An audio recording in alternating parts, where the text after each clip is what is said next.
defiant any climate, and I'm shining like a diamond out of Zion. Been a tyrant, never solid, my retirement's desire, but my dwelling place is fire, fitting for my attire. If I could aim any higher, I hit the Allah higher. My asylum is in the bottom, of fringes in the bottle, wobble, wobble, taking the city with a trunk, cause it's one big titty bitch, ready to get fucked from the front to the back. We never stumble, never lag, while they recover from the Sabbath. We on the streets wreaking havoc, raining terror from above. This the Stano scripting the glove with those models dripping with blood from the scripture, stitching 1W, nigga. I'm here to trouble you, problems, then I'ma troubleshoot. Rich niggas won't fuck with you, my people so uncomfortable. Usher you to the upper room, truly we the untouchable. Fully automatic ball status, fully automatic ball status, fully automatic ball status, fully automatic ball status, fully automatic ball status. I'm here to conquer, word is taught to let my sponsor get it on. She got the beauty and the prom, booty eating the thong. Wisdom I never found while your bishop raping your dog, but the foot is breaking it off, so I'm ruthless about the law. Killing these Christians with a cross of religion, you're living false, it's hostility in your thoughts, so I'm coming through with the salt. Kentucky 8 with my chipper, what indigenous, we'll call it coup de grace. Taking the scepter off the mantle like Moses before the battle. The chariots been the rattle, we riding out while it's shallow. You copycats get the gallows, we coming out of the shadow with death. Resurrect to your left, one fully automatic ball status. Fully automatic ball status. Fully automatic ball status. Fully automatic ball status. I face the east when I pray, but it's one west. All this camouflage on me, I'ma work that. UBK gonna rule, I ain't far-fetched. You niggas want world peace like Ryan Norton. Hey, took it and ran with it. The old me had to die for me to transition. All the churches closed down, it's a pandemic. But UBK in every hood like a transmission. You can thank the general, I had the bar. Niggas running out of time like I had more. Red cup, black label, I'm a connoisseur. I'ma leave a wet if I draw the sword. Nigga, it's the code of conduct. Put on all black, get some rank, I know you solid. She ain't gotta get naked, she know she poppin'. We was yelling back up way before the virus. Hey, this type of life ain't for the weak, you gotta sacrifice, give it up. We still unaware. Niggas go against the grain like they cutting hair. But I'm a prophet, I gotta teach. You might not get to see me 7 days out the week. You got questions, we got breakdowns. UBK about to spread like a breakout. Refuge, this is safe house. Not too many take this road, but it's a safe route. Battle like my fathers, let it play out. Fully automatic ball status. Fully automatic ball status. Fully automatic ball status. Fully automatic ball status. Fully automatic ball status.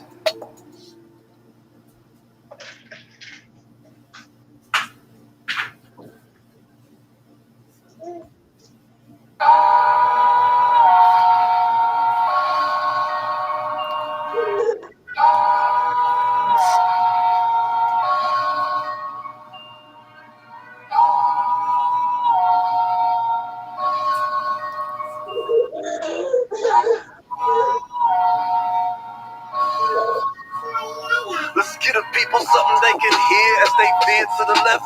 But it's best that they hang with the right every day. Last night, took flight in the bucket. Fuck it, we busting down doors. Never trust hoes with the busting down toes. We cutting down bros. They bustin', eat pro, cause fuck them, no. They part of the clientele. Everybody ain't built for this shit. They try and fail. Thinking if we shop on the Sabbath, they buy and sell, when really you might as well. It's a cold day in hell ×2. You're the seed of your father, nigga, not a part you. I'm a few scenes in the animated cartoons. One body heart, pulled through the melanin. Refusal of the medicine is slaughtered to my brethren. Perpetual middle fingers pointed at your reverend. Until the day I died, it's my regiment. Worry about the Nephilim. I'm focused on my daughters in Michigan flip. Barely can part with the rent, but still offer they 10%. Though the situation's grim, JoJo with the poses. The Lord is a man of war, his habitation Goshen. This hell is the lowest. Hear our voices and see our choices. You're better off with the roaches. They fucking you with a Trojan. You call it a bed of roses, all sacrilegious and bogus. They voted. You thought you was the shit when really you's a toilet. This is sanity repeated. Ain't what a nigga seeking. We can see it once again to this European demon. Go to war in the pandemic. Freedom is San Quentin. Common war. Makata's our soldiers to the last minute. But the thuggies and huggies quicker to split in a duchy. Commanding General Johanna Razors, Rufus and Ruddy. Hit the dirt. Bottom of fringes in and my boots is getting muddy. But the money ain't a thing unless my brother's good. That's brotherhood is understood. Playing out the underwood, nothing but aggression till our oppressor is underfoot. This is my profession, sharpen my weapon by studying the book. You ain't gotta go through academy to fight the bullet. Gangsta and disciple music, like a Nazarite would do it. You can hide from war, but those that seek to save their life will lose it. Wonder why these white folks is ruling? Cause we put them Edomites in charge. Cap lock till we reestablish this contract with God. I ain't got opinions, I just take orders. Let's get the people something they can hear as they veer to the left. But it's best that they hang with the right every day. Last night, took flight in the bucket. Fuck it, we busted down doors. Never cottons our soldiers to the last minute. But the thuggies and huggies, crooked a split in the dungeon. Commanding General Yohana razors, Rufus and Ruddy. Hit the dirt, bottom of trenches and my boots is getting muddy. But the money ain't a thing unless my brother's good. That's brotherhood is understood.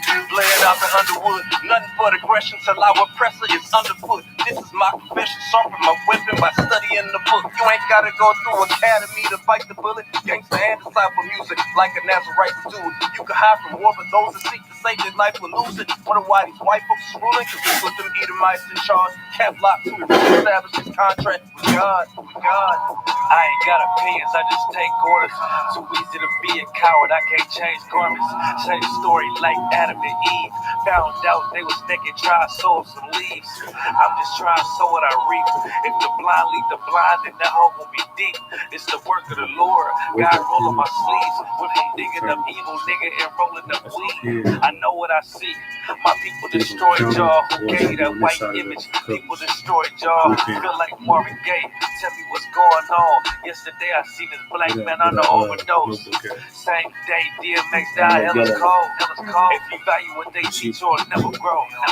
Black man got more value than precious gold. Be careful what this world is, snatch your soul. No sound is coming out.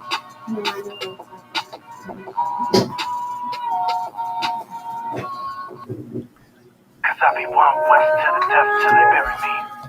I want west to the death, cause I be one west to the death. West to one west, one west to the death. If I could train a dragon, I could dance, so tame a lion. Any climate, and I'm shining like a diamond out of sight. Been a tyrant, never silent. My retirement's desire, but my dwelling place is fire. Vision for my attire. If I could aim any higher, I hit the Allah higher. My asylum is in the bottom of bridges and the bottom. Wobble, shaking, taking the city with a truck. Cause it's one big titty bitch, ready to get fucked from the front to the back. We never stumble, never laugh. While they recover from the Sabbath, we on the streets wreaking havoc, raining terror from above. This is Donald stripping the glove with those models dripping with blood from the scripture, stitching one W. Really, I'm here to trouble you problems, and I'm a troubleshoot. Rich niggas won't fuck with you, making they people uncomfortable. Usher you to the upper room. Truly, we the untouchable, fully automatic boss status. Fully automatic boss status. Fully automatic boss status. Fully automatic boss status. Fully automatic boss status. I'm here to conquer word is boss and let my sponsor get it on. She got the beauty in the brawn, booty eating the thumb. Wisdom I never pawn. Your bishop raping your dog with the footage breaking it down. So I'm ruthless about the law, killing these Christians with a cross. Your religion, you're living false. Hostility in your thoughts, so I'm coming through with the song. Kentucky ain't what my Chippewa indigenous were called. The cross taking the scepter off the mantle like Moses before the battle. The chariots in the rattle, we riding out while the shallow. You copycats get the gallows, coming out of the shadow of death. Resurrect the elect, one west, automatic boss status. Fully automatic boss status. Fully automatic boss status. Fully automatic boss status. Fully automatic boss status. I face the east when I pray, but it's one west. All this camouflage on me, I'm a warfare. UPK gonna rule, they ain't far-fetched. These niggas want world peace like Ryan Ortez. Hey, took it and ran with it. The old me had to die for me to transition. All the churches closed down, it's a pandemic. But you can't area hood like a transmission. You can take the general or at the bar. Niggas running out of time like I had a more. Red cup like label, I'm a connoisseur. I'ma leave her wet if I draw the sword. Nigga, it's the code of conduct. Put on all black, get some rank, I know he's solid. She ain't gotta get naked, she know she poppin'. We was yelling back up way before the virus. Hey, most high Christ, this type of life ain't for the weak, you gotta sacrifice. We sin unaware, niggas go against the grain like they cut hair. But I'm a priest of prophet, I gotta teach. You might not get to see me 7 days out the week. You got questions, we got breakdowns. You can care about this prayer like a breakout. Refuge, it's a safe house. Not too many Texas road, cause it's a straight route. Babylon is falling, let it play out. Fully automatic ball status. Fully automatic ball status. Fully automatic ball status.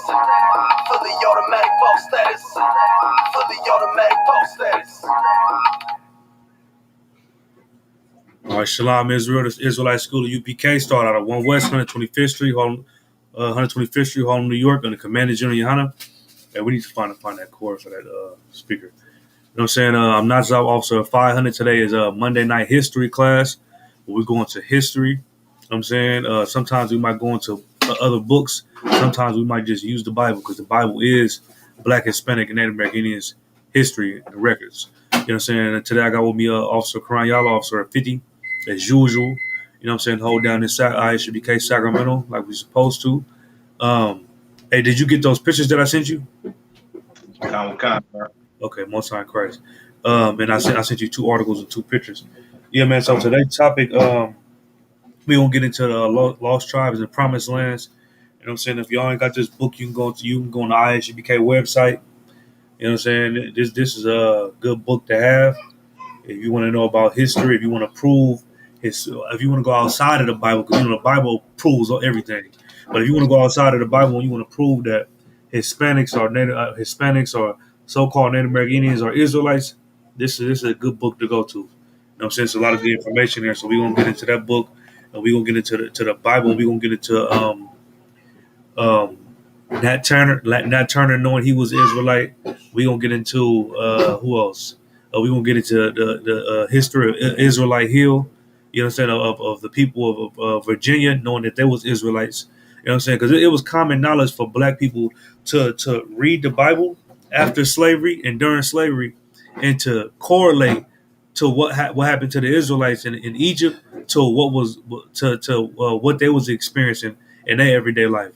You know what I'm saying? That's what happened with Nat Turner. Nat Turner, he picked up the Bible at a young age. His slave master allowed him to read and write. He picked that Bible up and he was like, "Damn, I'm reading about these people called the Israelites and the Hebrews, but this sounds like my life." You know what I'm saying? And then that's ultimately how they found out that it was Israelites, just by reading the Bible. You know what I'm saying? And then that's one way to do it. You read now, a lot of Black people don't know. You read Deuteronomy. You know what I'm saying? Because you ain't gonna find it on the Christian church. The Christian church, they ain't gonna read Deuteronomy to you. They gonna read straight Paul. They gonna read Paul sayings, and they don't even understand what the hell Paul's saying. But a lot of people in the world, if they was to take some time out and actually read Deuteronomy, they will be astounded. They'll be like, "God damn, this sounds like what I'm going through right now." You know what I'm saying? And then the Lord said He put those curses on us for a sign and for a wonder, and it's gonna be upon us throughout all our generations. So no matter how long we've been out of our land or how many captivities we've been up under, these gifts and these curses are always going to be on us no matter what. And that's why a lot of slaves and a lot of Native American Indians and Hispanics knew that they was Israelites. But when you go into history, a lot of the Hispanics and Native American Indians, they knew that it was Israelites because it was passed down to them. They didn't discontinue from their heritage as much as Black people did. You understand? That's why you can go to Mexico right now. They wearing straight garments. They wearing head pieces like this, and they wearing garments, and they tying their head with scarves and stuff. Is because that's their history to do that. You know what I'm saying? They didn't discontinue from their history as much as Black people. You know what I'm saying? Black people think our history started with Martin Luther King and Malcolm X eating hot dogs and hamburgers. And that's what we think our history start. We think our history start on the west coast of Africa, but we're not knowing our history go exceed way beyond that. You understand? So we're going to pick up one of these articles. So let me go to which one I want to read first. Let me see. Go to the Israel of the Appomattox,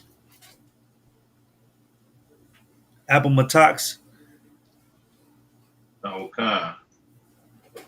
and let me see, because that's a long article. So let me see. You should start reading that.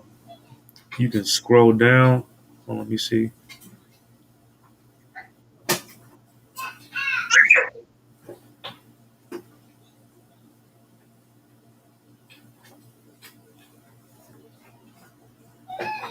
Is it free on your phone?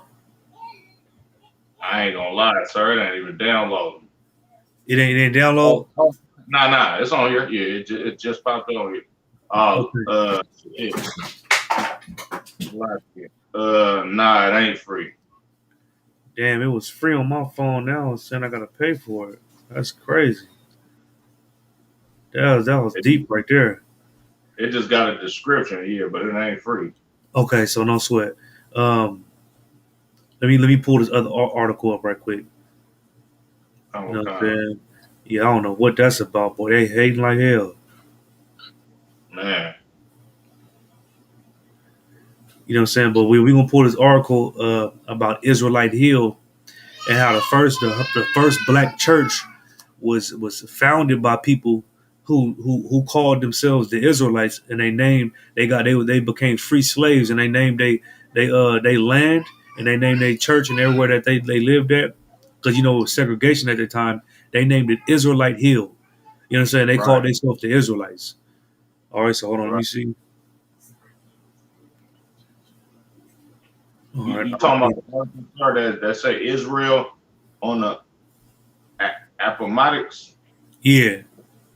Okay, yeah, I got that one. Is it free?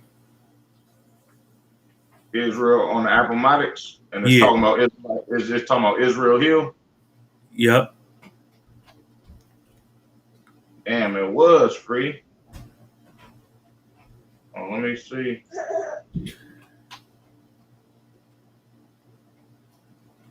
Yes, no, man, they keep blocking it. Lie, sir. All right, let me see.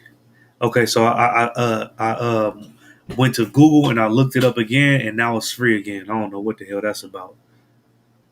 So you probably can go on Google and type in Israelite Hill, Virginia, and it should be free. And it should say Appomattox.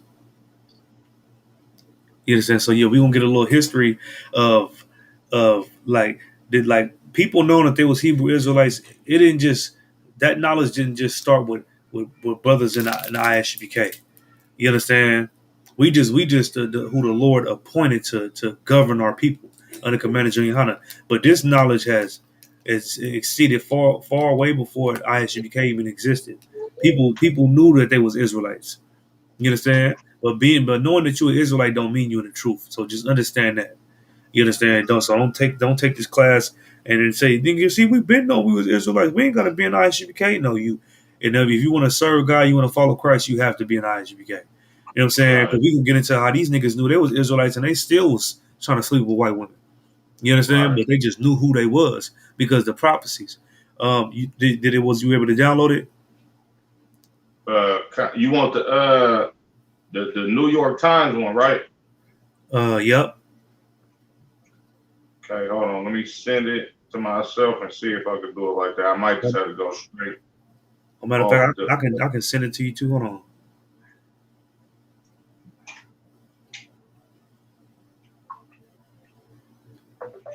Did you get it? Okay.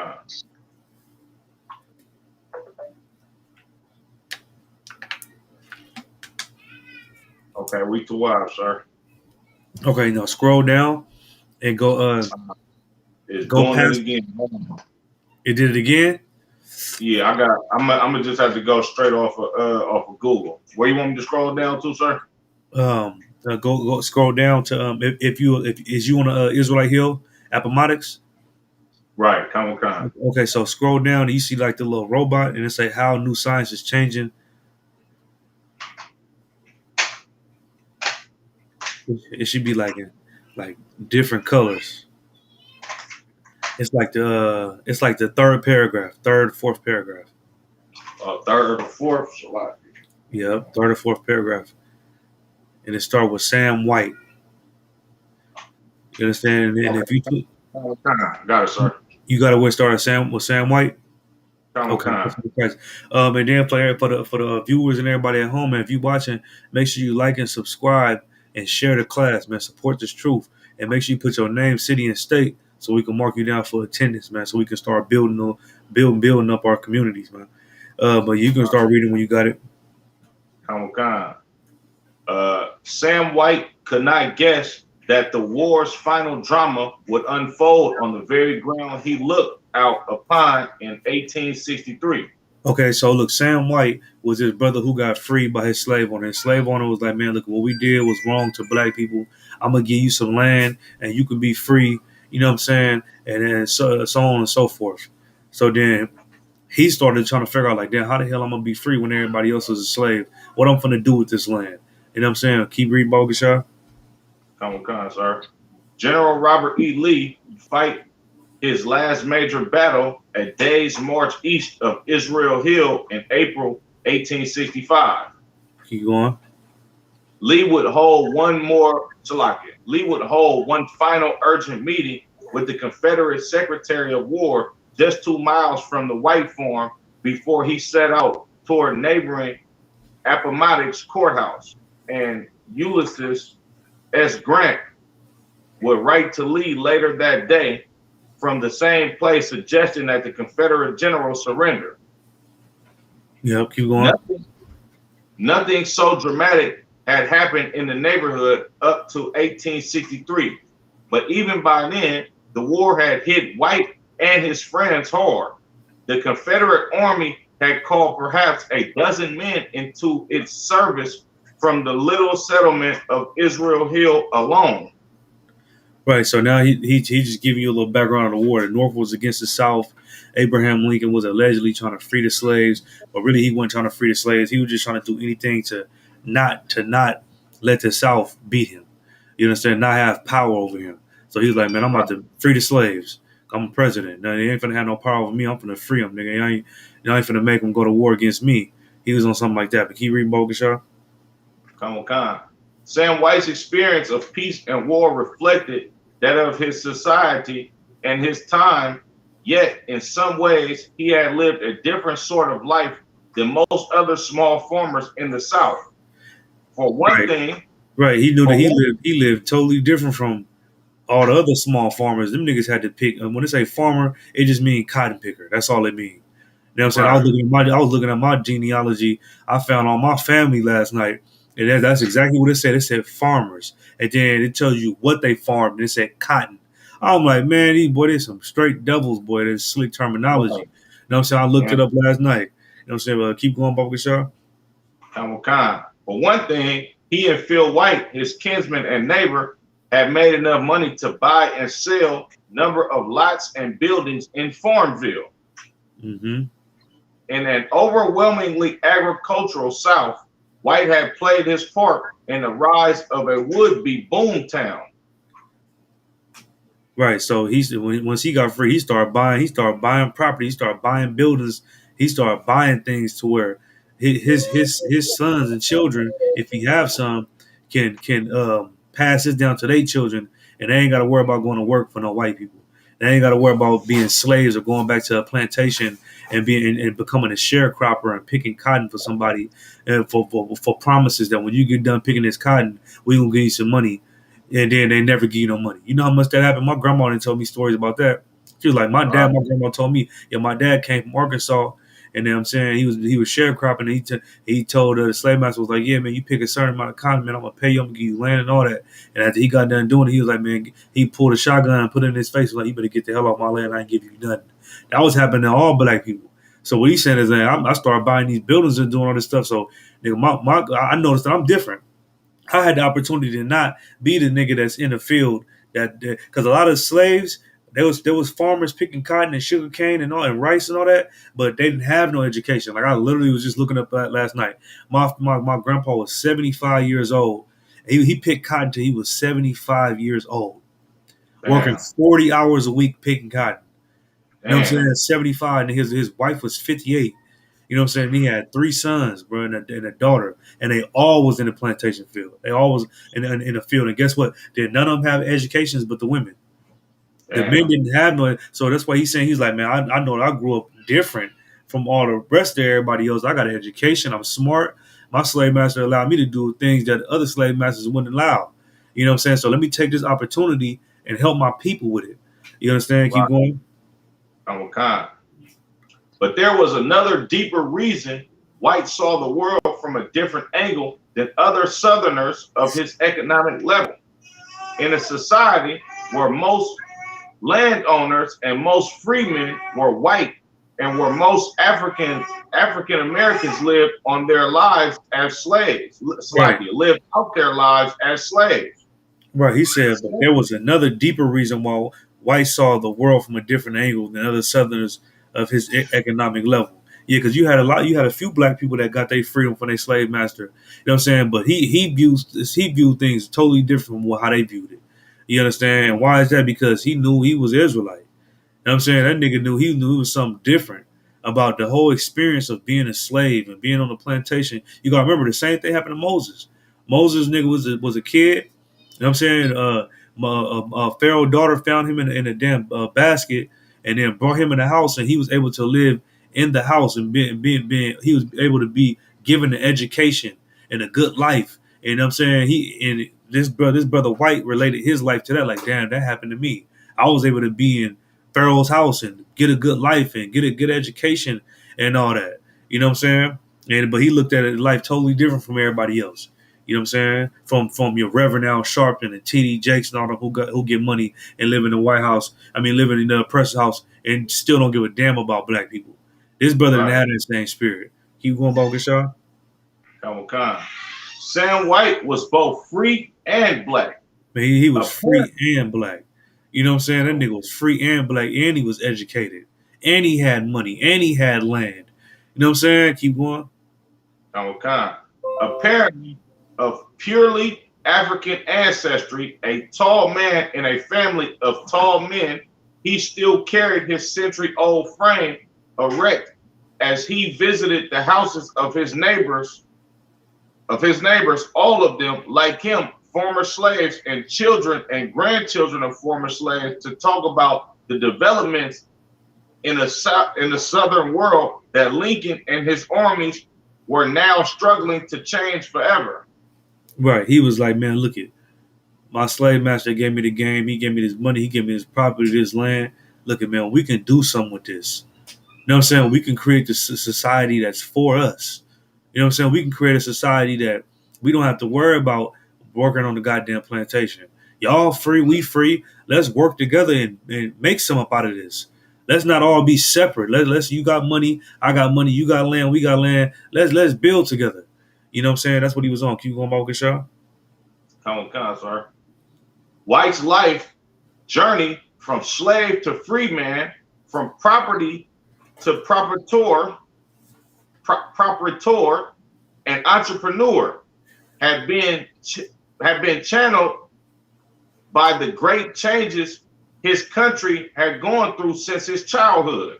Right, man. This nigga this brother went from a slave he went from being a slave and being somebody's property to owning property, being an entrepreneur. You know what I'm saying? Right. Being somebody great. Keep going. Okay. The revolution that liberated America had validly freed Sam White as well.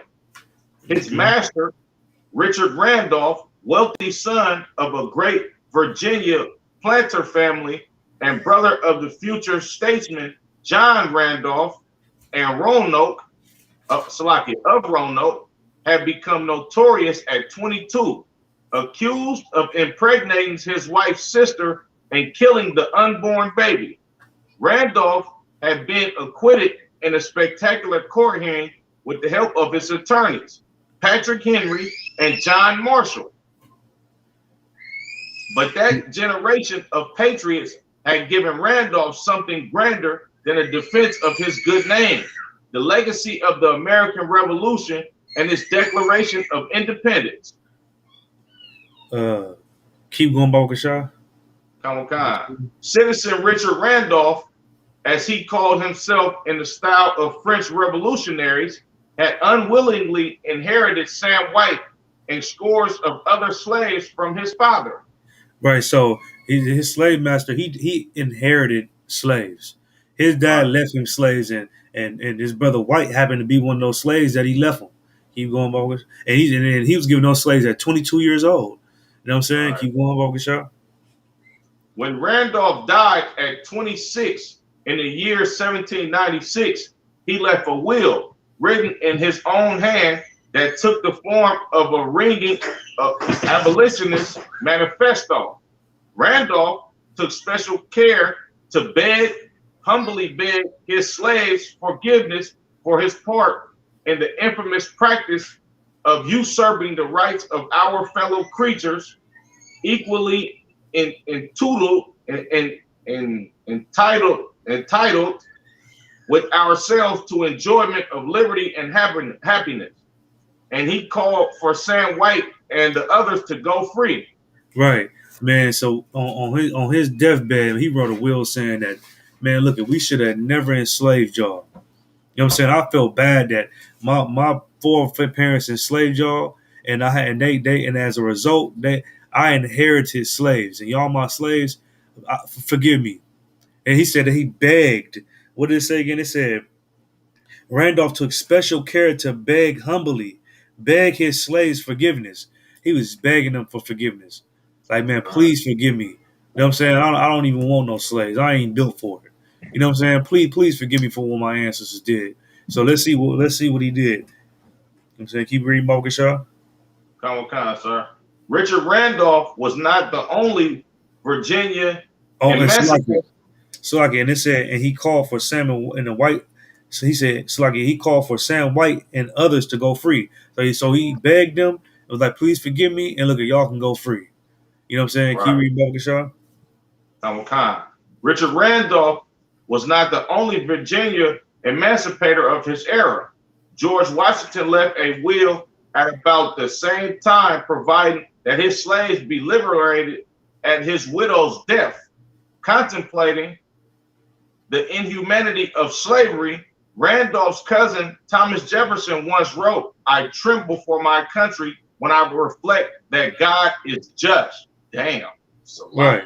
He said, man, look, this is a devil, man. Everybody already know Thomas Jefferson was a straight devil, man.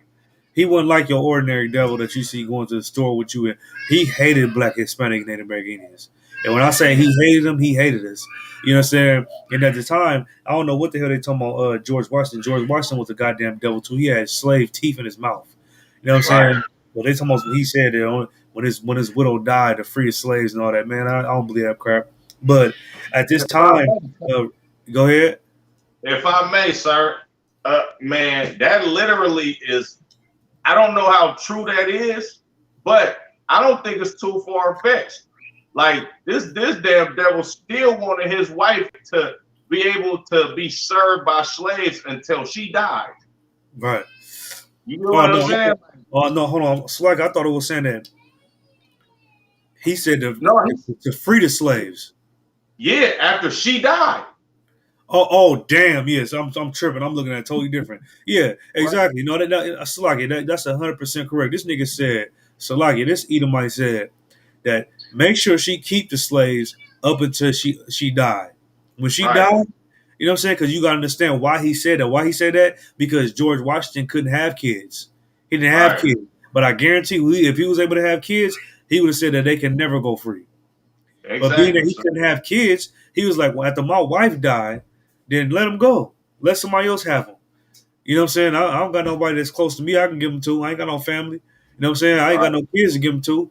So let them go free. That's how much of a devil he is, man. And you got to remember, at this time, Richard Randolph, by him letting his slaves go, you understand, and asking them for forgiveness, that was unheard of at this time.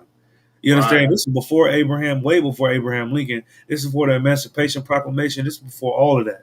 And he had a abolitionist state of mind saying, man, I feel sorry. We need to let these people go. You understand? We need to let them go. You know what I'm saying? But keep reading. If I may, sir. And Sluggy, hold on. He said, Thomas Jefferson once wrote, I tremble for my country when I reflect that God is just. That's heavy. Go ahead, That's heavy, sir. This damn devil knew that they going into slavery and he knew it. Yeah, facts. He understood that. That's crazy. And that's what we gotta understand today, man. You understand? Right. And you gotta understand these same oppressors that you see every day is the same ones from back then. They ain't nothing changed. Just like how we the same ones that we might not be on the cotton field no more, but guess what? We still got to go to work 8 hours a day. We still Damn got to right. work 10 hours a day. I just told you. And my grandpa was 75 years old, and they gave me his whole schedule of being a slave. And nigga had to work 40 hours a week. I work 40 hours a week right now. We the same Damn. people. We the same people, bro. Them niggas, and they the same people from back then. They the same Right. exact people, man. Don't let them trick you. You know what I'm saying? But Right. keep reading, Morgan Shaw. I'm gonna read what Thomas Jefferson said again. I'm gonna start from there, sir. Yep. I tremble for my country when I reflect that God is just. Man, he said, Man. I tremble for my country when I reflect that God is just. I tremble just thinking about black people can be equal with white people. I tremble just thinking that I can't have slaves. That scares me. To think that I can't get free labor. I don't like that. It scared me to think that I can't just do whatever the hell I want to Black, Hispanic, Native American Indians and get away with it. That scares me. That's Right. not the type of God I don't want to believe in. That type of God where He's just, where he gonna repay me for what I did. I don't want to believe in the type of God that I reap what I sow. I don't believe in that type of God. I'm gonna believe in the God that we created, Christianity. I'm gonna believe in our white God that does not punish us for being evil. You know what I'm saying? That's what He's saying, man. Like you hear the word. This is his words. This is in quotations. The nigga said, "I tremble for my country when I reflect that God is just."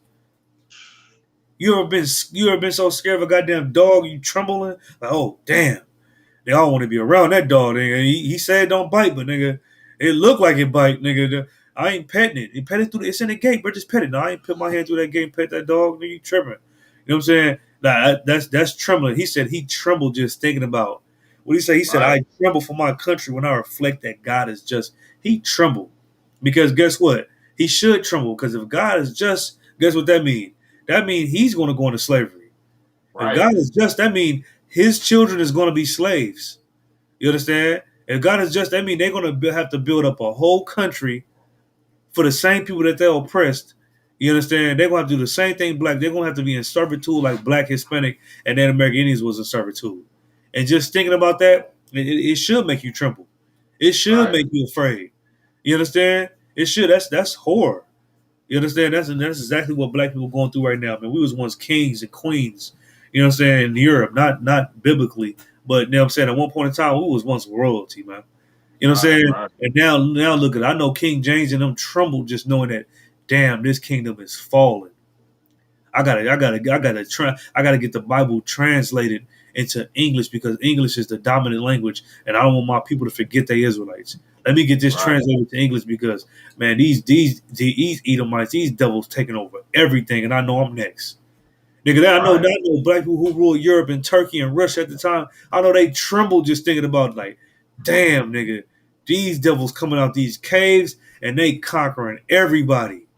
Nigga, we finna be at the bottom, nigga. That's scary. You know what I'm saying? That's what Thomas Jefferson experiencing right now, and this is at the height of them even. They was still conquering, and he said, nigga, Right. he trying to think about the long run. He said, man, I tremble thinking that God is just God. You know what I'm Right. saying? That's horrible, man. And I'm about to screenshot this quote. You know what I'm saying? I need to And remember that. sir, Yeah, if I may, sir, you go quick ahead. side, right?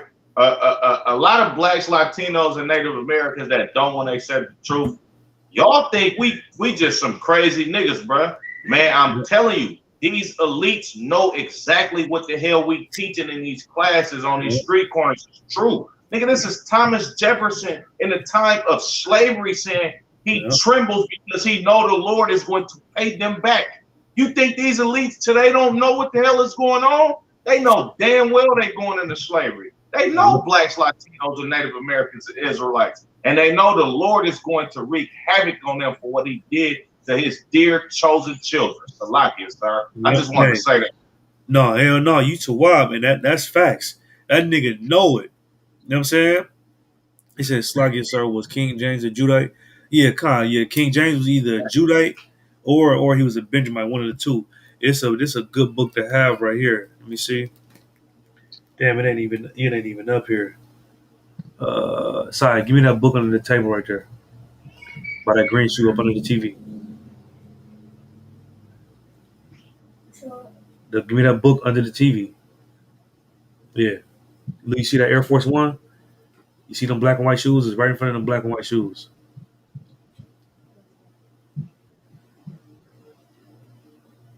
Move that green and white shoe out the way. Yeah, move it out the way. Get that book right there. The water. You know what I'm saying? This is a little sidebar. Just answering your question, Quinto. It's a good book to have to prove who King James was. It say the Negro rulers of Scotland and the British Isles. And just a little sidebar right quick, Salakia. You know what I'm saying? I think it's on page 84. Oh yeah, Salaki, I got that book right here too, sir. Yeah, that's excellent. Yeah, exactly. It's page 81. You know what I'm saying? This is King James right here. This is page 81. You see that? It say King, it say James. That's King James right there. And I'm gonna just read a little bit to prove that he is black. It said the Episcopalian Moorish king James Stuart was the son of Henry and Mary Stuart, whose bloodline stretched all the way back to Pictish Scottish king Kenneth the Niger. Niger mean black. And it said he became king of Scotland in AD 1565 to 1625, following the death of his mother Mary of Scots, and was chosen by his cousin Elizabeth of England to succeed her. This colored king was the first to unite the British Isles and Scotland, which then became Great Britain. His name is the most well known of all European kings, since he authorized the King James Version of the Bible and named it after himself. His 6 feet dark skinned and big nosed wife, Annie the Denmark, who praised her darkness and the beauty of being black, became the mother of 7 children. King James VI and his wife Annie are the ninth great grandparents of Elizabeth II. The name James was originally called Hames or Hamish long before the Roman invention of the pagan letter J. You know what I'm saying? Because the letter J wasn't invented in the 16th century. But yeah, man, he was black. You know what I'm saying? All his family that ruled at that time, they all was family. They married each other. You understand? Cousins married distant cousins, and it was lawful. You understand? They all kept it in the family. They made sure that their family stayed rich, no matter if they was in Scotland, Ireland, New Zealand, no matter where they was at in Europe. But yeah, he was black, and all his family was black. But yeah, man, it said, I tremble for my country when I reflect that God is just. Then he said, I tremble knowing that I might have to pay for what the hell I did. But guess what? I'm still going to kill Native American Indians. Like, that nigga hated Native American Indians, like, with a passion. Like, it was disgusting how he hated Native American Indians. You read this book right here, on Trail of Tears. You know what I'm saying? I know everybody heard about the Trail of Tears, or it said on the side. Oh, you know, God, sir. Trail of Tears. Yeah, man. Yeah, man. These Edomites that was in power at that time, you know what I'm saying? Then that's what the thing about the ISBK. Like, they don't understand that we read books in here. Like, niggas be where we don't just go off the Bible. Now, we got a lot of different books. You know what I'm saying? We might not read the whole book, but we got books in here that we read, man. You know what I'm saying? That support what the Bible says, that support what we say. You understand? That's what you gotta understand. When we say you dealing with scholars, you dealing with scholars. Scholars mean a nigga that's knowledgeable. You know what I'm saying? Knowledgeable. Nigga that's studied. That's what scholar mean. You know what I'm saying? But yeah, keep going, Baba Gashash. Like it. Come, sir. Scores of white Virginians set slaves free during the years that followed the Revolution. Mm-hmm. Right. So a few slave masters let their slaves go after the Revolution, after the war, and all that. Keep going, Baba Gashash. Come, sir. But Jefferson and most others who admitted slavery was morally indefensible never pressed for sweeping emancipation, for they had no idea what would become of liberated African Americans. It said, but Jefferson and most others who admitted slavery was moral and defeasible. Man, they said, man, slavery is moral. You understand? Let me look up the definition of moral right quick. And we still ain't even got to the damn topic. We are almost an hour in, Salakia. No, Salakia, sir. It's a morally indefeasible. Damn. So let me look up indefeasible. Damn. Hey, Salaki, the oppressor is the devil that the Bible speaks of, man. Oh yeah, Most High in Christ. I'm gonna clap that up. He definitely is the devil that the Bible speaks of. Go ahead. So the damn devil admitted that slavery was wrong, but he did not want to free niggas because he did not know if niggas was going to want to get payback on them. That's literally what this just said. Right. It said, for they had no idea what would become of liberated African Americans, meaning we don't know what these niggas gonna do if we let their ass free. Right, and that's what indefeasible mean. It mean inexcusable, unjustifiable. Right. You know what I'm saying?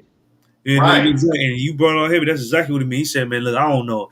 Man, look, I know what we doing is wrong, but we too deep in it. We too deep in it already. You know what I'm saying? We already invested too much into this, man. Look, if we stop and we let them go, man, we might be the slaves. You know what I'm saying? It just told you earlier. He said, I trembled at knowing that thinking that God is a just God. If we let them go, we might end up the slaves. You know what I'm saying? We see all these inventions they come with. We see how they built Washington, D.C. We see how these niggas keep rebelling left and right everywhere. And the only reason why we win is because we got guns. You know what I'm saying? Let us free them and they get some guns. Man, we can't go to war with them. You know what I'm saying? Look at that. The oppressor know that now, too. That's why you got to put drugs in your community. That's why he got to turn your woman against you. That's why he got to try to make you abort your baby. That's why he got to make you turn against your brother and want to kill him. You know what I'm saying? He has to do that because he know if we all on one accord, they would not win, bro. They would not win. And if I may too, sir, and if I may too, what you just said about them having guns and being able to just slaughter us with these weapons. You brought this out yesterday. Watching Baba Kashar, please go watch that Nothing New Under the Sun that I just did last night about gun control. These damn Edomites understand that. Look, if we ain't got no guns to defend ourselves, then they can do whatever the hell they want to us. If we got guns to defend ourselves, it's gonna make the playing field even, and it's gonna be hard for them to conquer us like how they want to. Select it, sir. Mm-hmm. And we ain't saying that you can protect yourself. The Bible, like Christ said, sell a garment and buy a sword. You know what I'm saying? Right. You can protect yourself, but we're not advocating for us for black people to become some type of sort of black extremists and go out there and just start killing people for what they killing the oppressor for what he did to our ancestors and still doing to us today. We don't advocate that. You know what I'm saying? But what we're saying is that they're scared of that. It's like every oppressor is scared of that. But like your oppressor, he's scared of one day black people gonna wake up and they gonna cut the throat of the slave master, and they gonna rebel. And they gonna but ISBK, we follow Christ. Christ said, "Be harmless as a dove, but wise as a serpent." You know what I'm saying? He said our warfare is not carnal, but through the tearing down of strongholds. You know what I'm saying? Meaning that we ain't gonna go pick up a gun up and try to get justice. You know what I'm saying? We ain't gonna do that. What we gonna do is we gonna stop celebrating Christmas. We gonna stop. We gonna hit your pockets. We gonna stop celebrating Halloween and what's the Native American Indian Day? November. What is it called? Thanksgiving. We gonna stop Thanksgiving. Exactly. We gonna stop doing all that. That's how we gonna get the kingdom. You know what I'm saying? That's how we gonna get out of this oppression. Stop doing what y'all do. Separate. Come out of y'all. You know what I'm saying? But keep reading Baba Kashar. Come with Khan, sir. Jefferson suspected that Africans were intellectually and physically inferior to Europeans. Once emancipated, you see that? You see that nigga said that Jefferson suspected that Africans, talking about black people, we ain't no goddamn Africans. You know what I'm saying? Suspect that Africans were intellectually and physically inferior to Europeans. And bro, like that's just something that you say when you already winning. You know what I'm saying? That's just some garbage that you say when you already winning. You know what I'm saying? Like you playing a game and you really garbage and you cheated.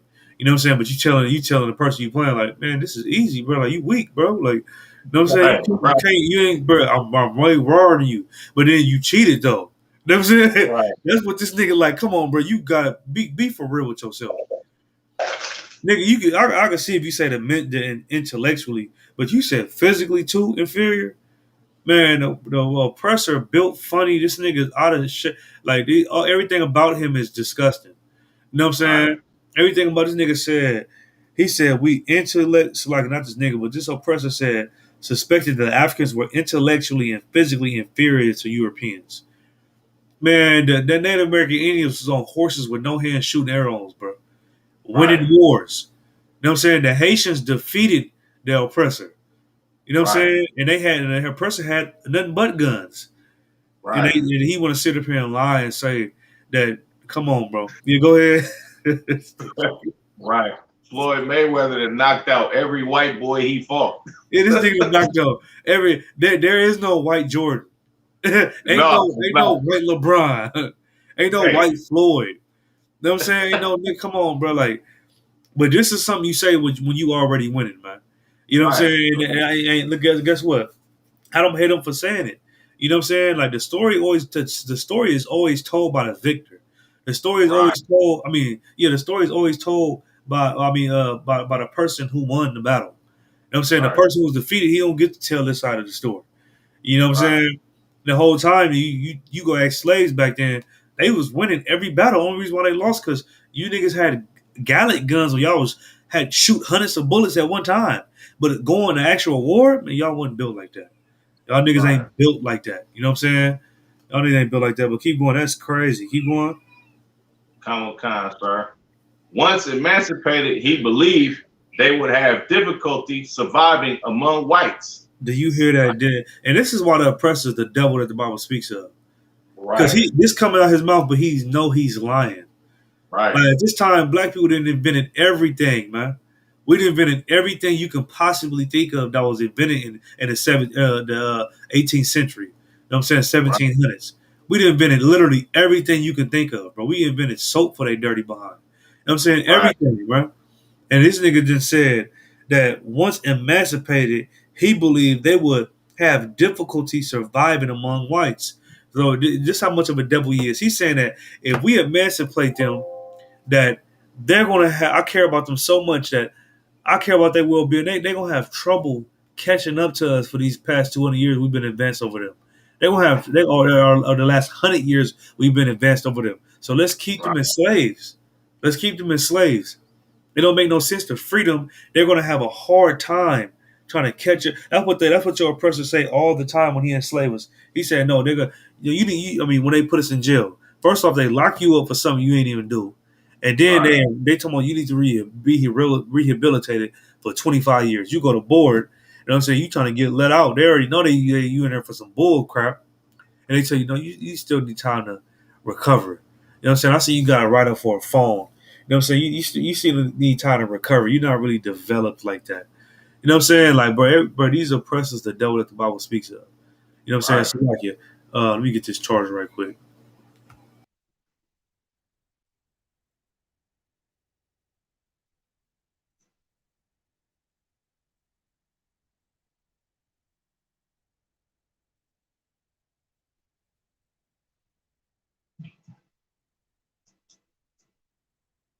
You know what I'm saying? But Slakia, read that over one more time about Kashah. Come on, sir. Once emancipated, he believed they would have difficulty surviving among whites.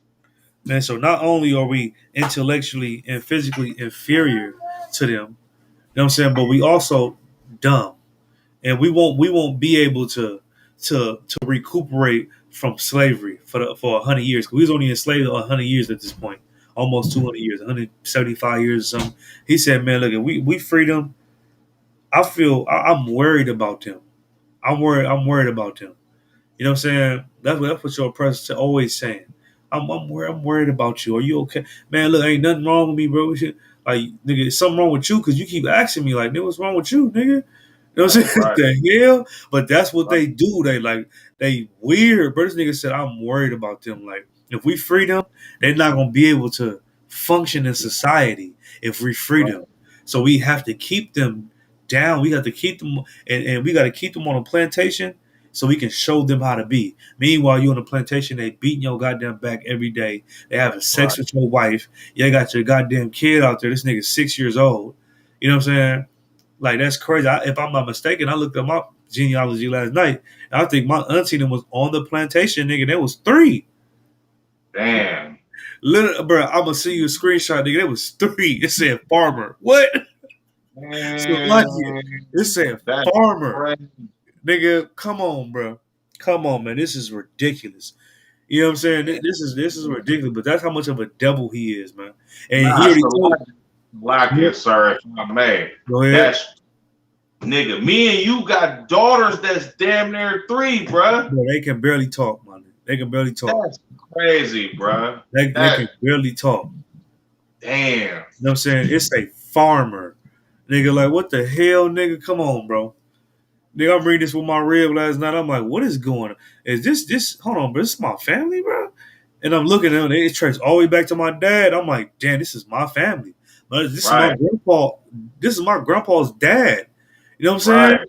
This is, oh, damn, so that's his dad. That's his, wow, this is my family, bro. Damn. This is my family. I'm like, man, this is crazy. And they all live, go ahead. Thanks a lot, yes, sir. I'm gonna paraphrase the script. They shall not regard the person of young or the person of old. They don't give a damn, man. Salakia, that's crazy. 3 years old. 3 years old. Nigga, they don't care about the young or the old.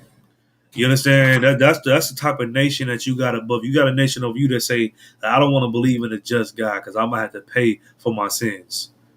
Matter of fact, let's just go ahead and keep them in slavery. They dumb and stupid. You know what I'm saying? Right. They ain't in shape. You know what I'm saying? Matter of fact, I feel sorry for them. Them niggas might kill themselves off after slavery. Let's just keep them enslaved, man. Ain't no point in them just dying off. We can keep them as slaves and get some money for it. What's the point of letting them go and they ain't even know how to function? They gonna just kill themselves. Let's just keep them as slaves. At least we all gonna benefit from it. Damn. You know what I'm saying? That's how your oppressors speak, man. That's how you actually feel about Black, Hispanic, and Native American Indians, man. You know what I'm saying? Yeah. Should keep going, Baba Gasha? I'm kind, sir. Plug this up. Even worse, Jefferson feared generations of grievances between master and bondman would lead to race war if slavery ceased to exist as a system of social control. Damn. This is the devil. What did it say? It said, you want me to read it again, sir? Yeah, read it again, Baba Gasha. Come. Even worse, Jefferson feared generations of grievances between master and bondman would lead to race war if slavery ceased to exist as a system of social control. Right. He said, man, look, if we free them, it's going to be race wars. Right. You know what I'm saying? It's going to be race wars because they going to want what's due to them. They going to want when we owe them. You know what I'm saying? Right. We went out there picking cotton. We didn't invent the car. We didn't invent this. We didn't invent that. Nigga, they going to want that. What they going to want what's due. They going to want what belongs to them. You know what I'm saying? And guess what? We ain't going to give it to them. And that's going to start a race war. You know what I'm saying? That's going to start a race. It's going to be black against white. It's going to be slave against slave master, man. So why go through that trying to free them? We can just keep them as a slave. We can just keep them as a slave. Don't even get their hopes up. You know what I'm saying? Let them feel like there's no hope, no opportunity. Let them walk around every day with their head down in hopelessness. You know what I'm saying? Don't let them think that one day they can get free and become like us. No. Because if we do that, we going to be the slaves. Right. You know what I'm saying? Read that one more time, Baba Gasha. Kind, sir. Even worse, Jefferson feared generations of grievances between master and bondman would lead to race war if slavery ceased to exist as a system of social control. Man, look, he said, it's going to be generations of grievance between master and bondman. Man, it's going to be generation of hatred towards each other, slave against the slave master, and we ain't going to be able to control it. And eventually, it's going to become a race war. Y'all worried about rebellions right now. Y'all worried about us going to conquer the Seminole Indians and fighting the Haitians one-on-one and fighting them. Man, look, if we free all of them, man, all of them going to click up. The Mexicans going to click with the Native American Indians. They're going to click with the blacks. And it's going to be all of them against us. We already the minority, man. You know what I'm saying? And that makes no sense to do. You understand? And it said Jefferson feared generational grievance between master and bondman, which will lead to a race war if slavery ceased to exist as a system of social control. You know what I'm saying? Keep going. Many whites believe that the blacks who did become free should be removed from Virginia. Look, and the ones that do become free in Virginia, we need to kick them out of Virginia. You know what I'm saying? Man. Because they malignant. They like a cancer. You know what I'm saying? They gonna start pushing their ideologies on everybody else, and then everybody else gonna be wanting to be free. Everybody else gonna want land. Everybody else gonna want reparations and all that. Man, kick them niggas out. We need our slaves to totally be dependent on us and not have a shadow of a doubt that they'll never get freedom. You know what I'm saying? They need to be dependent on us. We don't need free niggas walking around with their head high, showing these niggas how to have moral standards and, you know what I'm saying, how to have some dignity and standing up for themselves. We don't need that type of nigga around. You understand? And that's why you got Reverend Al Sharpton. That's why you got TD Jakes today. That's why you got Jesse Jackson. That's why you got these niggas around. You know what I'm saying? Right. Because they don't teach black people how to stand up for themselves and how to have morals and standards. They teach you how to still be a slave. You know what I'm saying? That's what they teach. They don't teach you that. That's what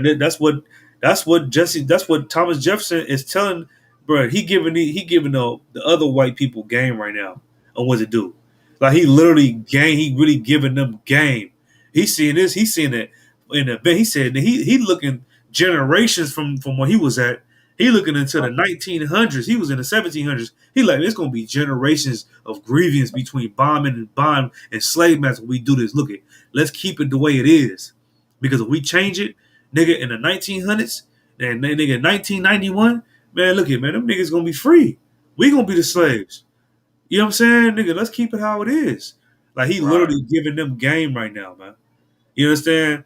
We need to keep them how it is. So what did it say? It said, oh yeah, they saying the black people that do become free, let's kick them out.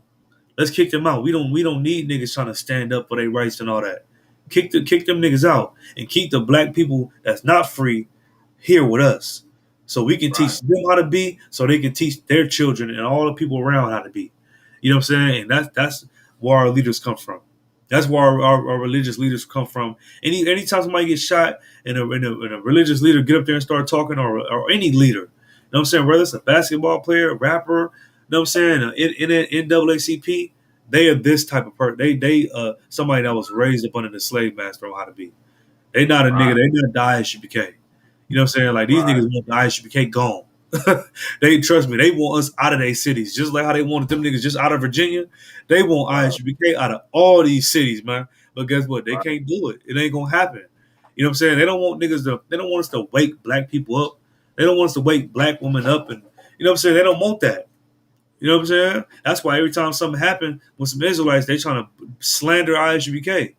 And then, but General Yohana so seasoned, he come and let everybody know, look, we ain't got nothing to do with them fake Israelite groups. We by ourselves. We serve the Lord. This was going on with us. You know what I'm saying? They can't stop it. But Slakia, keep going. Come on, sir. Sam White's master, Richard Randolph, had offered a radical answer to Jefferson's moral dilemma. He denied that any dilemma exists. It says Sam White's master. Remember that Sam White is the brother who was free. His master was Richard Rudolph. You know what I'm saying? Richard Rudolph had offered a radical answer to Jefferson's moral dilemma. And what did he say? What was the answer? Come on, sir. He denied that any dilemma exists. Right, meaning that nigga, them being free is not a dilemma. Let them be free. Right. You know what I'm saying? Let them be free. You know what I'm saying? Keep going. Okay. Randolph was not content to restore to his slaves their God-given freedom. Keep going. He also called for them to receive 400 acres of his land on which to build new lives as independent men and women. Right. So this slave master was different. He said, man, look, they need to be free. How we free? He was 26 years old. Probably grew up with some slaves or something. His best friend was a slave. You know what I'm saying? Right. He feeling sorry for him. You know, a nigga, he see he got it good. He finna game him up. Look, bro, we ain't supposed to be slaves, bro. I be reading the Bible, nigga. God said he gonna repay y'all for real. They don't believe in God. Right. Nigga like for real, nigga. Yeah, bro. I'm Right. telling you, read this right here, bro. Read this. For sure. You the one who taught me how to read. Read this right here. Look, see, this what happened to Moses. This was gonna happen to Right. y'all. You know what I'm saying? Right. Nigga was like, oh hell no. Nah. That nigga started giving them land. Nigga, that nigga said, Right. I'm cool. You know what I'm saying? I'm cool off that. Now I'm gonna give y'all land. He said what they said. He said that he denied that any dilemma existed. Randolph was not content. He said he also called for them to receive 400 acres of his land on which to build new lives as independent men and women. But they was only trying to give us 40 acres and a mule. He gave his Right. slave 400 acres. What the hell Right. convinced you to do that? Only thing that convinced you to do that is that you know you got the children of God as slaves. 400 Facts. acres, bro? Nigga, that's the only thing that's going to convince you to do that. You know what I'm saying? Keep going. Khan, sir, Salaki. Damn. When Randolph's family carried out his will in 1810, after years of delay, his ex-slaves gave the name Israel Hill to their new home in the rolling terrain of Prince Edward County, and they called themselves Israelites. Yeah, you see that? You know what I'm saying? Nigga, they after he gave them 400 acres, you understand? Mind you, they was only trying to give us 40 acres and a mule. This nigga, Right. and this was nigga in nigga early 1800s, man. He said, "Look, I'm gonna give y'all 400 acres, bro. Matter of fact, y'all can have all this. To hell Right. with my wife. If I got children, to hell with them. I'm giving it to y'all because what happened to y'all was bad. You know what I'm saying? And I got a solution to Thomas Jefferson's problem. You know what I'm saying? That y'all should not be slaves. Y'all, God is just. Yeah, you damn right. God is just. Y'all shouldn't be slaves. He had a totally different approach and idea of who God was compared to Thomas Jefferson. Thomas Jefferson was just like, you know what? I know God is real, but y'all finna stay slaves. I'm finna benefit right now. Nigga, it's already, I'm too deep into it. That's just already a wrap. But this nigga said, I inherited y'all. I inherited all this land and this slaves. And guess what? I don't deserve it. I don't deserve to have y'all as slaves. Y'all shouldn't be slaves. Here, take this land, take this money, take this, take that. And guess what? Those black people at that time, you know what I'm saying? Because remember, the brother White said, nigga, I view things different from everybody else at the beginning of this. He was like, I view things different. You know what I'm saying? And he took that land, and he took that money, and when his slave master died, man, he took that land and money, and he made a town called Israelite Hill, meaning that they knew when they was slaves to this slave master that died and gave them the land, they knew they was Israelites. Right. You know what I'm saying? I'm 9 times out of 10, I'm telling you, they don't say it in there, but 9 times out of 10, he knew he had the children of Israel as slaves, and that scared him. You know what I'm saying? He knew that God was a terrible power in that Bible. You know what I'm saying? And everybody that had the Israelites as slaves, they got destroyed. Egypt is a goddamn desert right now. Everybody want to talk about Egypt and Nefertiti and all that and Nook and Tuk and all that, whatever the hell their name is. Man, nigga, Egypt is a desert right now. Right. The original people ain't even there. The original Egyptians was Africans. Them niggas somewhere in Africa, nigga in South Africa with plates in their lip. You know what I'm saying? Them niggas is done. They don't got no good society like they had when they had us as slaves. You know why they even had that society? Because black people make every great kingdom great. We make every kingdom great. You know what I'm saying? And he was like, you know what? I don't want what to happen to the Egyptians to happen to me. I don't want what happened to the Babylonians to happen to me. I don't want what happened to the Assyrians to happen to me. Man, look, take it, man. Take it. Take all of this. That's what he did. Right. And them slaves took that land and they said, what did they name it?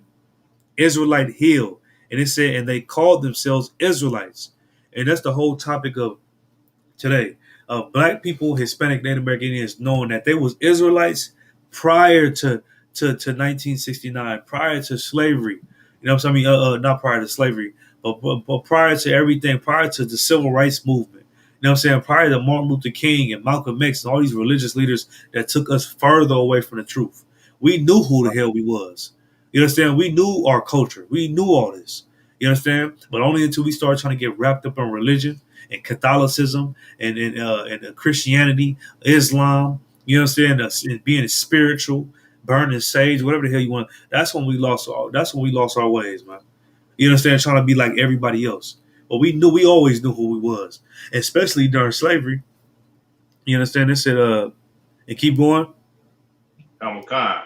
This was their promised land to which they had been delivered out of bondage.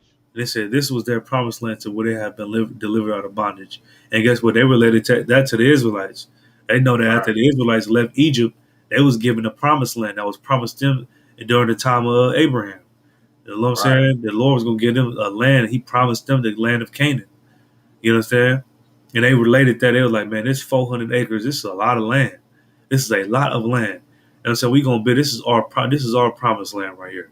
You know what I'm saying? We gonna build this land. You know what I'm saying? We gonna buy free. And then when you go into the article, we done with the article though. But they start buying free slaves. They start building the economy up in Israelite Hill, and they start buying slaves. They start putting money together to buy slaves, and you know what I'm saying, and all that. That's what they was doing. You know what I'm saying? They was really building an Israelite community. You understand? But we got another article as well. Let me see. Let's go to Nat Turner. You got the Nat Turner one? Let me see, sir. You sent it to me? Yep, I sent it to you.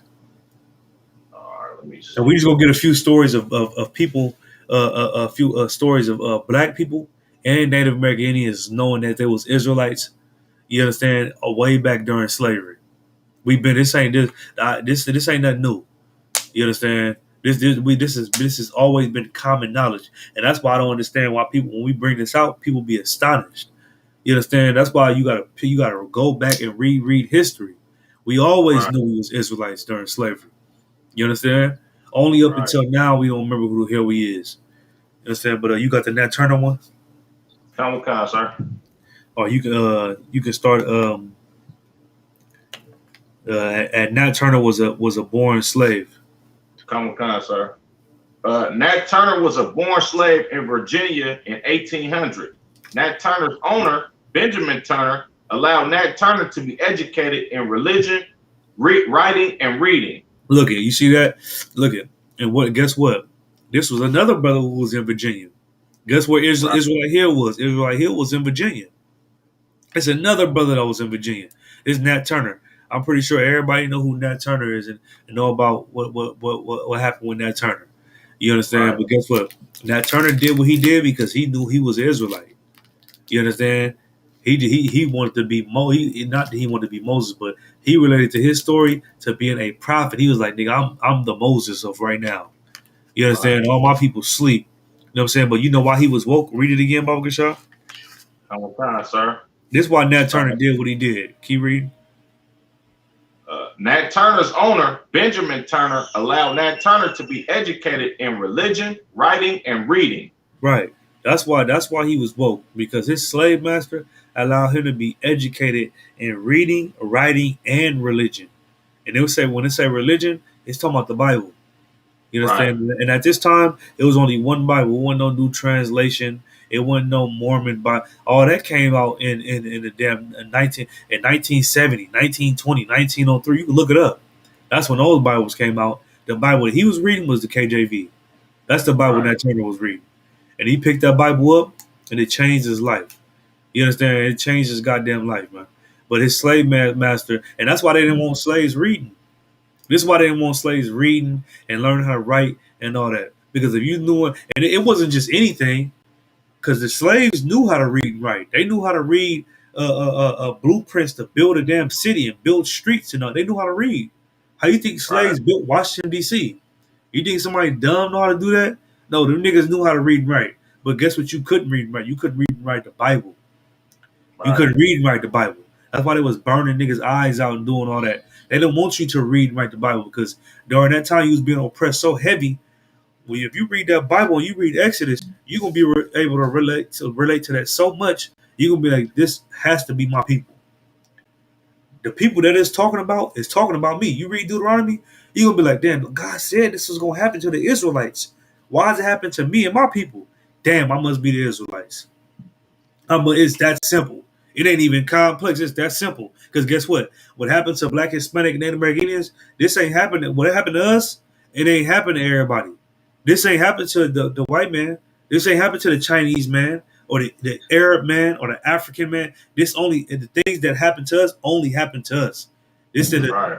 the people that did it to us, they didn't do it to everybody when they had a chance to. You know what I'm saying? Like America is at war with the Afghanistans right now, but guess what? The Afghan people was able to come over here on a jumbo jet. They was able to come over here on a jumbo jet, and immigration custom enforcement ain't looking for them. They ain't put them in INS detention centers. You know what I'm saying? They ain't stopped them at the border and see if they had COVID, they had shots. They ain't do none of that. But guess what? They doing that for the Haitians. They doing that for the Mexicans. You know what I'm saying? You know why? Because they know we Israelites. They know who the Right. hell we is. They're not doing that to everybody else. And back then, it was so blatant. You would pick that Bible up and you would say, "Damn, this is talking about me. I'm the Right. people of the Bible." You know what I'm saying? Everybody else can't do that because they don't experience the same thing that we experience. Like I just said, America is at war with Afghanistan. Nigga, they able to come over here and don't get profiled by the police. You know what I'm Right. saying? Don't get profiled for wearing a turban on their head and all that. You know what I'm saying?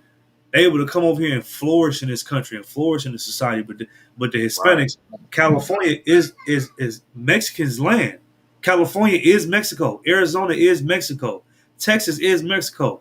But they beating the hell out the Hispanics at the border right now. They separating them from families right now. They got them niggas in dog kennels with tinfoil blankets right now. You know what I'm saying? That's horrible, bro. That's horrible. You know what I'm saying? But that's what happened when you pick this Bible up. You'll see that's going on with them, and you'll see that this is going on with these people. These people, you be like, damn, maybe we the Israelites. It only makes sense that we the Israelites, and that's why they didn't want you reading the Bible. But Nat Turner's oppressor, he allowed him to read and write, and allowed him to learn the Bible, and it was a wrap. You know what I'm saying? What the scripture say? Scripture say, train up a child in the way he should go, so when he old, he won't depart. He taught Nat Turner, and then when you read, you see the slave movies with Nat Turner. They taught Nat Turner how to read when he was a young boy. You know what I'm saying? When he was 5, 6 years old, and he was reading. That's the only thing he could read was the Bible. He was reading the Bible. Was whole picking cotton, reading the Bible, picking cotton, reading the Bible. That nigga probably read the Bible 30 times, nigga. And then when he got older, he was like, "Damn, this is talking about us." You understand? And he looked at it totally different once he realized that he was the people of the Bible. That's what woke everybody up. Like we all had the Bible in our life. We all had the Bible in our house. Grandma had it. It was on the refrigerator. It was on the shelf. Everybody had the Bible. But you look at it totally different once you realize that the Bible is about you. You look at it with a total different lens. Now you're like, okay, hold on now. This about me? God damn it. That's what happened with Nat Turner, man. You know what I'm saying? Keep reading, Paul Shaw. Come on, sir. This led him to become a great influential slave pastor for which he is remembered. Man, you see that? Him being taught the Bible from a kid growing up, he became an influential slave pastor. You know what I'm saying? Like when he did his little sermons, it wasn't about God loving everybody. It wasn't about coming together. That nigga wasn't doing sermons on that. You know what I'm saying? When he was hiding, pulling the Bible out and reading, you know what I'm saying? He would put it on thick in front of the oppressor. You know what I'm saying? You obey your masters, man, because they wanted him to read specific verses. You know what I'm saying? But he was taking that Bible, he was actually reading it. And he was going back and telling them, man, look at man, the same thing happened to the Israelites in the Bible. This is what's going to happen to America for what they did to us. It's prophesied. Ooh, man. He was letting them know the truth. You know what I'm saying? He became influential. People started to go to pick cotton, and they wouldn't even sad no more. Niggas would be out there all day. They ain't even sad. They like, man, I ain't tripping. Babylon is falling. They ain't even tripping. They out there singing slave spirituals because they know what's up. They know what's going on. You know what I'm saying? Well, if you just out there not knowing who the hell you is, you going to be out there depressed. You down going to die at 40 years old. You picking cotton. Every goddamn day, you don't know. Nigga, you don't know. But you find out you an Israelite, it's totally different. Totally different ball game now. You know what I'm saying? But keep going. Come on, sir. Turner believed he saw two environmental signs from God indicated he needed to be the one to unite black men and women to overthrow their masters. Man, look, he wasn't no Christian, man. Right. You know what I'm saying? He wasn't no goddamn Christian. Like Creflo Dollar and TD Jakes and all these disgusting evil, all these disgusting evil bastards. He wasn't no Christian like that. He wasn't telling everybody to come together and let's hold hands and sing and clap and beat the tambourine and be homosexual. That was not what he was teaching black people. That nigga picked that Bible up and he was like, look, we need to overthrow the people that's oppressing us. You know what I'm saying? That's what Moses did. Moses went out from the slave master house and he seen a Israelite getting beat by African, and he killed that nigga and hid his body in the sand. That's what we need to do. We need to fight. You know what I'm saying? That's what we need to do, which was, in my opinion, the wrong thing to do. I mean, right now it is, but you don't know. Maybe at the time we probably would have did the same thing. You know what I'm saying? But that's the type of spirit that he had. He didn't have the type of spirit of forgive the person that killed your son. Forgive Trayvon Martin's killer. Right. Forgive Sandra Bland's killer. Forgive Oscar Grant's killer. He wasn't teaching that, man. You know what I'm saying? He wasn't teaching that because he knew what was happening to him and his people was an act of war. It was prisoners of war, and what was happening to them was an act of war. And he had to fight against that some way, somehow. Keep going, Baba Kashar.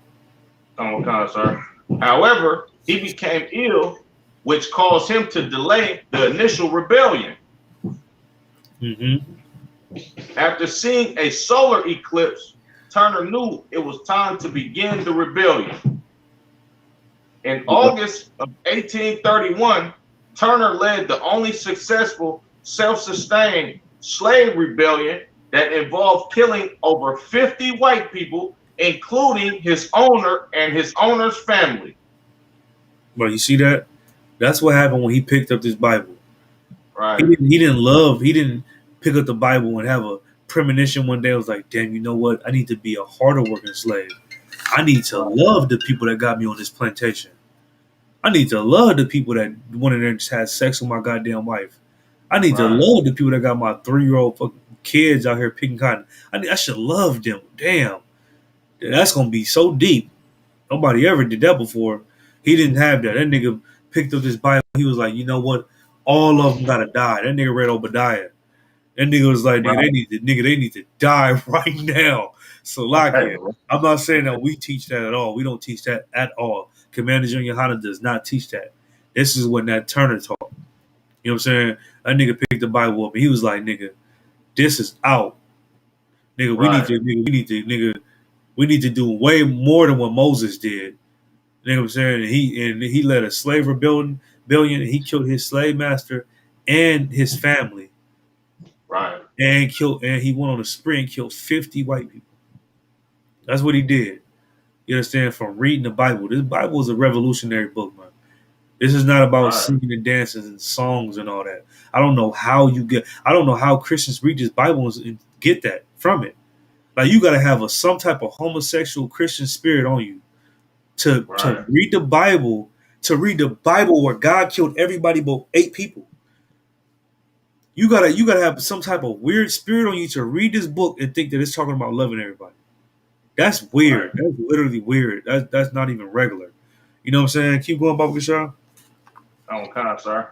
After hiding for almost 2 months after the rebellion, Turner was eventually found and hung for his action. Right, and they found him and they hung him. 2 months later, they found Nat Turner and they hung him. Keep going. Right. A comparison is seen between Nat Turner and Moses in Exodus. You see that? Man, look at and everybody know, even the oppressor know it. That's why they said a comparison is seen. This ain't even what Nat Turner said. But trust me, you look at I don't have it on me, but if you look at Nat Turner's memoirs, he said that he knew he was an Israelite. He was like, I'm an Israelite. I know I'm an Israelite. I know I'm a Hebrew Israelite. I know it. But this is the commentary. They said a comparison is seen between Nat Turner and Moses in Exodus. They compare this nigga to Moses in Exodus, man. You know what I'm saying? You know why? Because the commentary, they know, the people who wrote the commentary, they know that they are oppressing Black, Hispanic, Native American Indians. They are the oppressor. They are the Egyptians. And Nat Turner and his people will be the Israelites being oppressed. He said that's the comparison. You know what I'm saying? You know why it's a comparison? Because that's the truth. That's what the hell going on. That's why there's comparison like that. You know what I'm saying? Keep going. Okay, sir. Both Turner and Moses had special privileges and some form of education. Both were given environmental signs from God. Both men used death as a way to fight for their freedoms, and both men were inspired to lead a rebellion to become free from their master or Egypt. You see that? That's what Moses did. Moses led a rebellion. You know what I'm saying? That nigga left Pharaoh's house and was like, man, I know I grew up and I got an education and I'm smart and all that. Y'all grew up in the field. You know what I'm saying? Picking cotton, doing all that. But guess what? Now I got a different spirit on me, man. We need to. I'm about to lead a rebellion, and we need to go against the oppressor. Everybody put blood on a lamb's blood around their door. Everybody separate themselves from the Egyptians, man. The Lord finna start showing that He's against His kingdom. You know what I'm saying? They related to everything that Turner did to Moses. Understand? Keep going, Baba Gashah. Okay, sir. Nat Turner was so inspired by Moses and his exodus of the Israelites in Exodus 3 that he decided to start a rebellion of his own in Virginia. Right. You know what I'm saying? He did exactly what Moses did. Moses started a rebellion. He asked Pharaoh, hey, let us go for 3 days so we can serve our God. Pharaoh said no. He was like, bet, watch this. You know what I'm saying? God started plaguing Egypt. He came back and asked him, man, so look, you gonna let us go? You know what I'm saying? We don't even want to really do this to you, man. Like, you know what I'm saying? We don't want to kill y'all. We don't want to kill Africans. We don't want to kill white people. Just let us go. That's all we want. We just want to go serve our God. That's all we want. Oh, you want to let us go? Bet. You know what I'm saying? They compared that to what was going on with Nat Turner. Nat Turner just wanted to be free. Nat Turner just wanted to serve the God of the Bible. That's all Nat Turner wanted to do. He wanted to serve the God of the Bible and be free. He wanted his people to be free. And they didn't allow him to do that. You want to say something, Crowler? Slack it.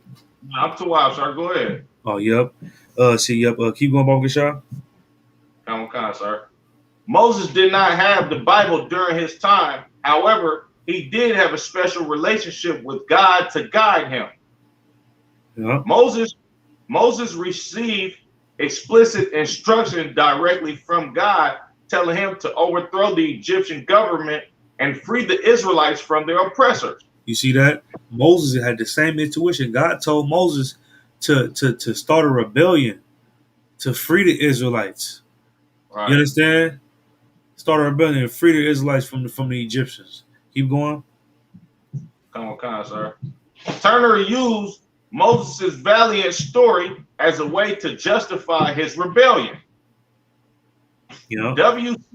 W.C. Smith would say Turner used a concept called scripturalizing while interpreting Moses' story. Scripturalizing is a way for people to interpret a text to further transcend or justify an action based upon their interpretation of the text. Right. That nigga was precept upon precept. There wasn't no interpretation. That nigga was precept upon precept. They need to pay for this. You know what I'm saying? But he didn't have the truth yet. Because if he had the truth, he would have just. But you know, some brothers ain't patient like that. Just like Peter, that nigga wasn't patient. They tried to come lock Christ up. What he do? He cut the police ear off. Watch out! Don't grab him. And what Christ say, man? Get behind thee, Satan. You put your ear back on. My bad. My nigga tripping. I know y'all supposed to come get me. Y'all gonna kill me and all that. Here, there go your ear, bro. Hey, bro, you chilling, bro. You on some devil stuff, but chill out. You know what I'm saying? Peter wasn't patient. Nigga, Nat Turner, that nigga wasn't patient either. That nigga was like, nigga, I can't wait on Christ. I can't wait on the angels. Because trust me, he knew it was angels in the Bible. He knew it was chariots. He knew all that. You know what I'm saying? That nigga said, I can't wait.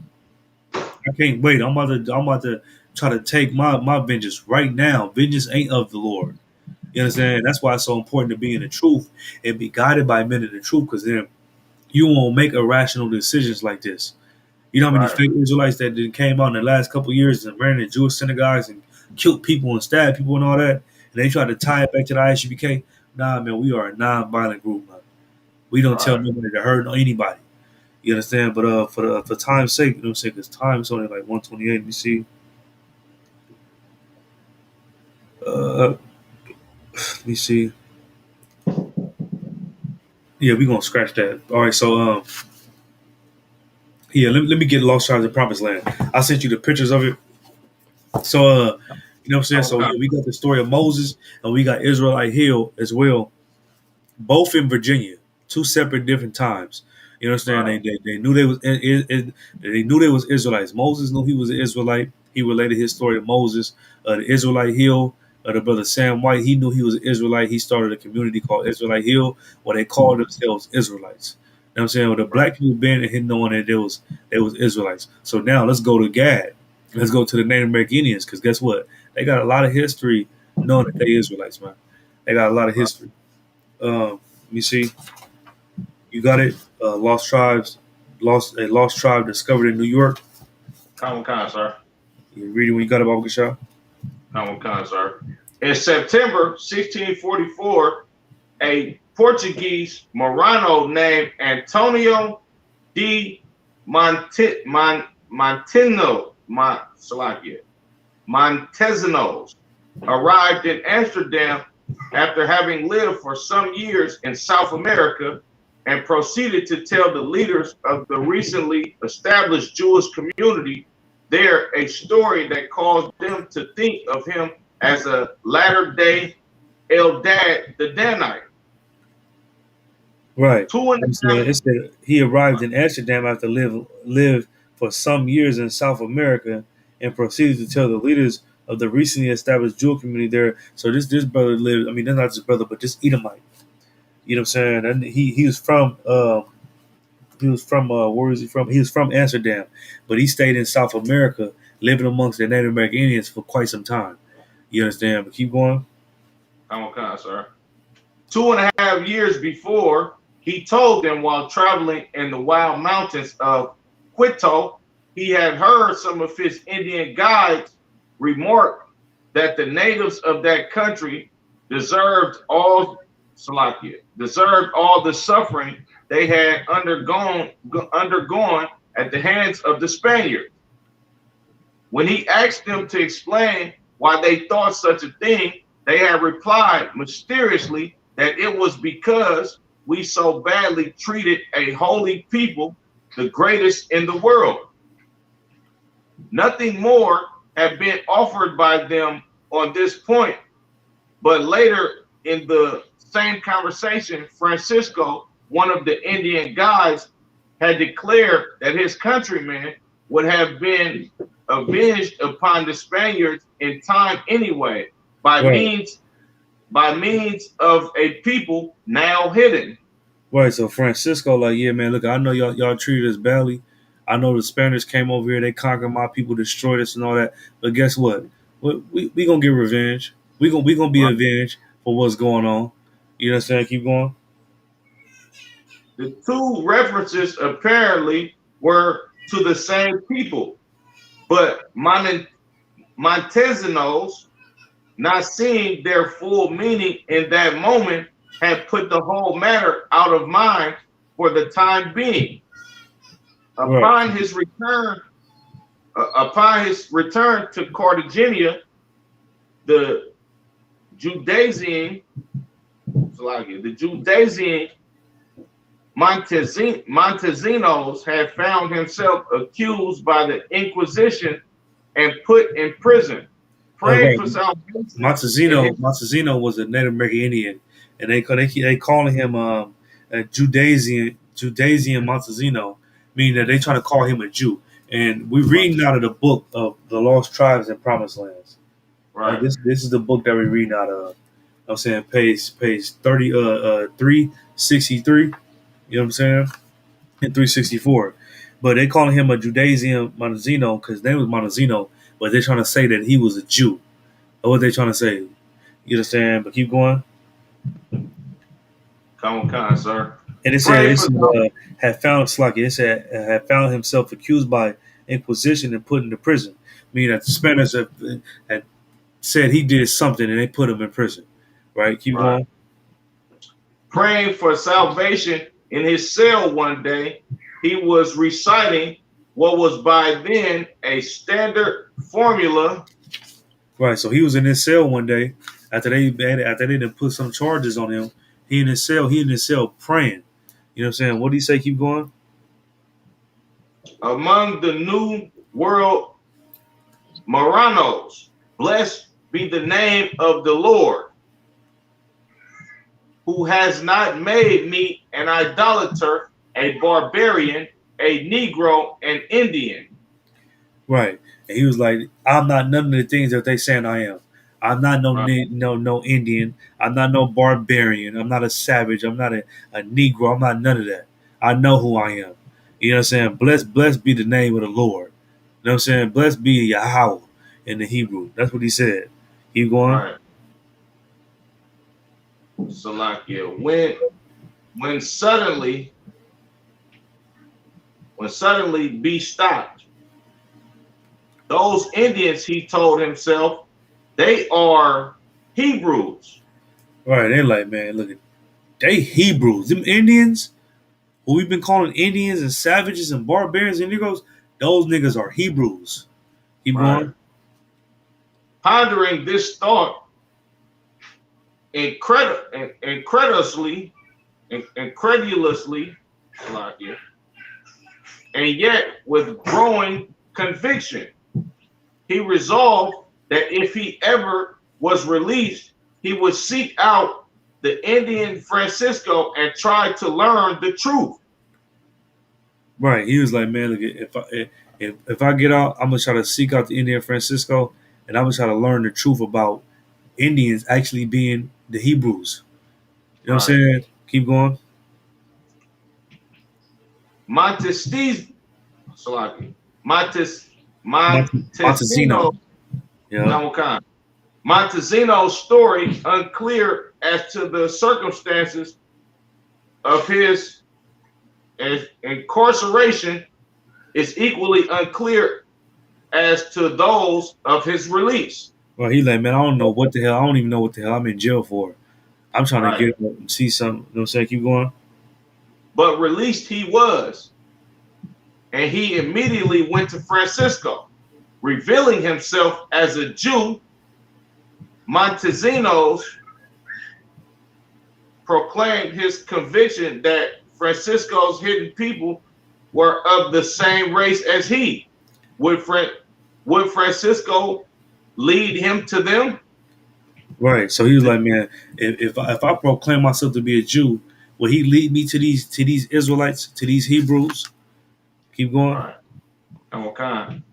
The two men were soon back in the rugged mountains in which Francisco had made his initial revelation, marching relentlessly for a week before they finally came to a halt.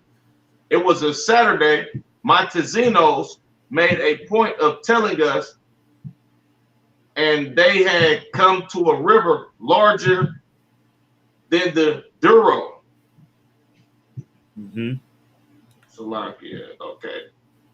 Are there echoes of the Sambatian in all of this? Here, Francisco announced, is where your brothers will be seen.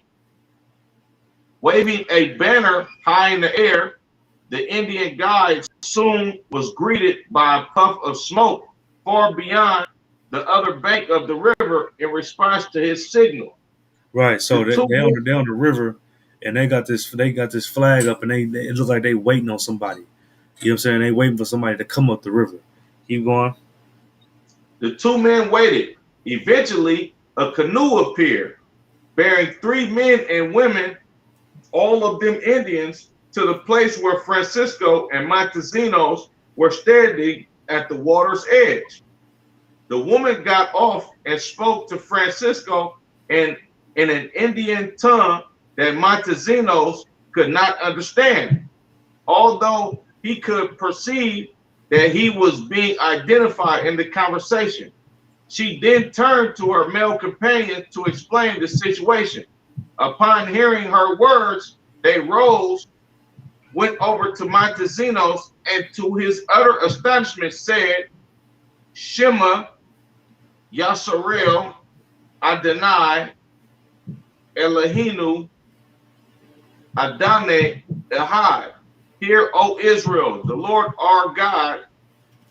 Salaki. Hear, O Israel, the Lord our God. The Lord is one. They have recited. They have recited Hebrew, the fundamental credo of Judaism.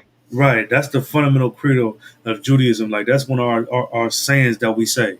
You understand? We say, Right. but that's a mistranslation. What she really said was Shema Yasha Allah Yahweh Allahai Nawa Yahweh Akkad.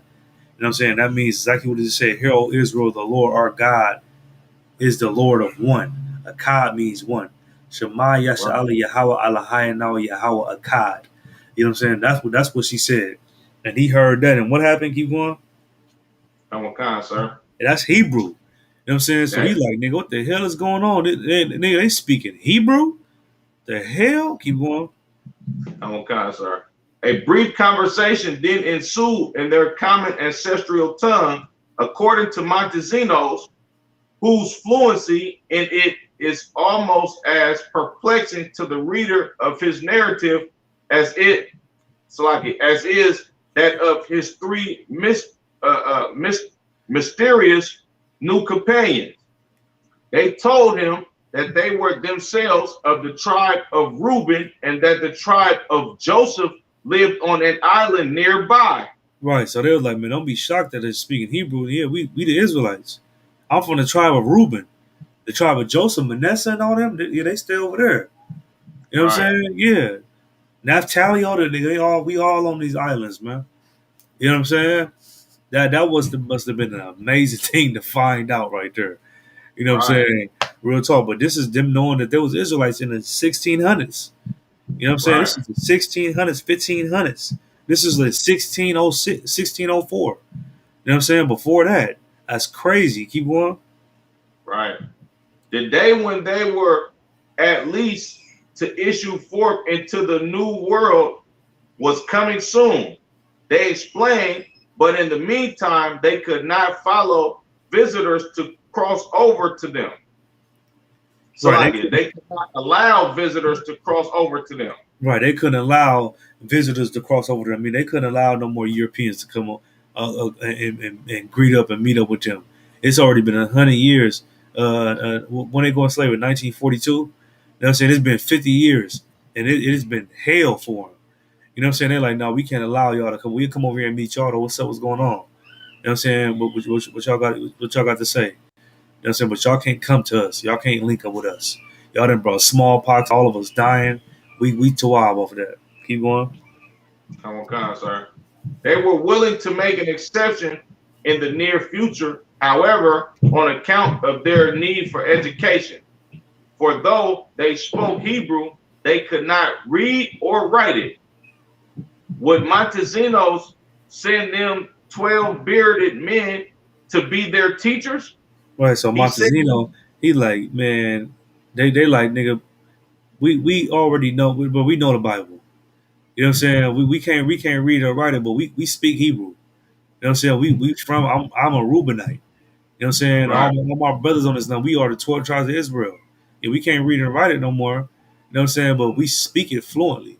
You know what I'm saying? And he wanted to send basically some devils to try to get them to be Jewish, or so to speak. Keep going. okay. He said he would. The four strangers returned to their canoe, paddled back across the river, and disappeared from view. Uh-huh. That was it on that, sir. Oh, it's like I'm gonna read the last little bit of that. It said, Francisco told Mezzanino all he knew about these people from his own traditions. His ancestors, to their eternal shame, had ended, made war on them, or persecuted them.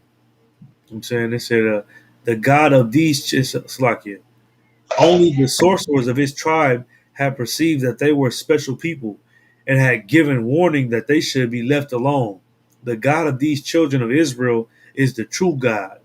They had said, and everything inscribed on their tablets is true.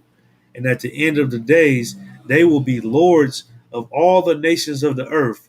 One nation will come bringing many things to this land, and after we will have all been provided for, these children of Israel will go forth from where they be now. Slakia. They will go forth. And why was that? Oh yeah, they will go forth from where they be now, are and reign over the earth as they once did. With this final flourish, Montezino had turned his tail of the lost tribes into a bit of propaganda from the Dutch conquest of Brazil. So basically, he started going into Francisco started telling him that, man, yeah, man, don't be surprised. You know what I'm saying? We all the Israelites. And he's like, man, we at one point in time in the history, in the near history, we gonna rule.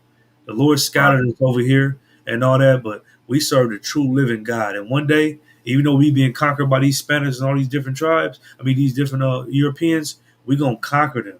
And not only them, but all nations gonna be subject to us. All these other nations gonna have to come to us. You know what I'm saying? This is what the native. This is history. You know what I'm saying? This is the history. Nigga, it's said in the Bible too. That's why it's so heavy, man. That you got a lot of people saying that the Northern Kingdom ain't Israelites and they want Japhet and the Samoans to be Israelites and all that, man. Look, get that garbage out of here. Right. Black, Hispanic, and Native American Indians are brothers and sisters, man. This was in the 1500s. They knew who they was. I'm gonna pull two scriptures for time's sake. Let me get Jeremiah 17:4. Oh, good shot. You know what I'm saying? They knew they was Israelites, man. Why is this not being taught in school? Why we don't know this? Why we don't learn this? You know what I'm saying? We learned that they were savages and all that. Right. Jeremiah 17:4. Kamikaze, are you ready? Yeah, go ahead.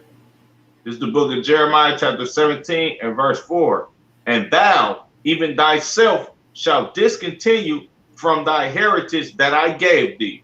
Man, he said, thou and even thyself shall discontinue from thy heritage that I gave thee.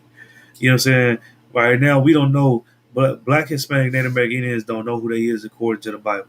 You know why? Because the Lord said that was going to happen. The Lord said we was going to discontinue from our heritage. You know what I'm saying? Meaning that we was going to stop knowing who we was, and then at one point in time in history, we was going to come back to who we was.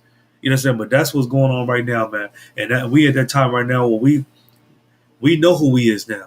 Because of the ISUPK and the Commander Junior Hunter, we know who Black, Hispanic, and Native American Indians are, who they is again. You know what I'm saying? There was one point in time we didn't know. We didn't know that we all was family. I didn't know I was related to Hispanics.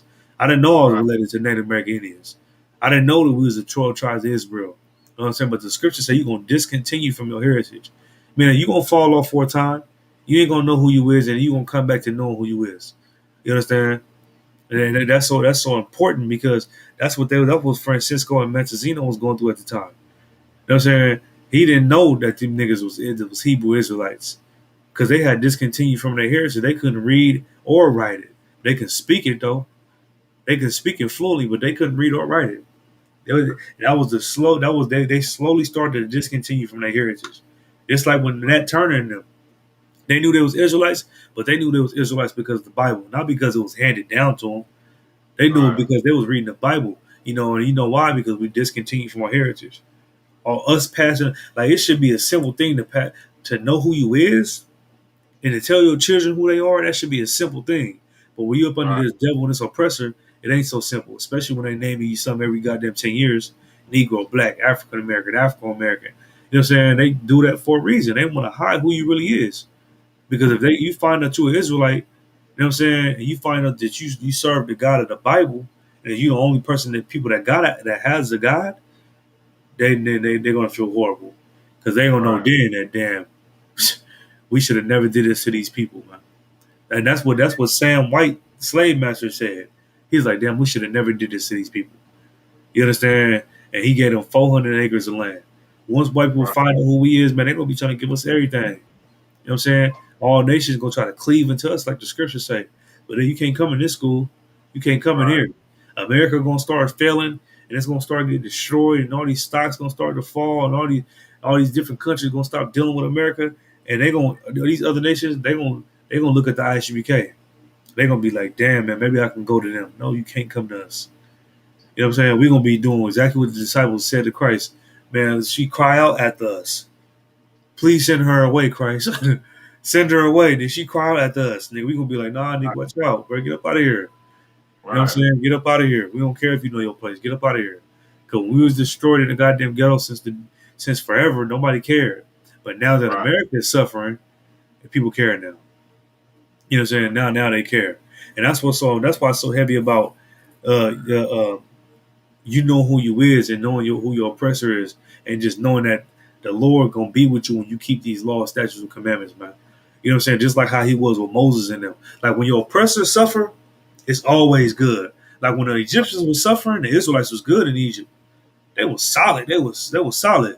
And it's the same. You see the same thing happen in America. You know what I'm saying? Right. When America, when COVID-19 hit, and then all these businesses had to shut down, and all this stuff had to happen. Guess what? Black people got PPP loans. Black people got EDD.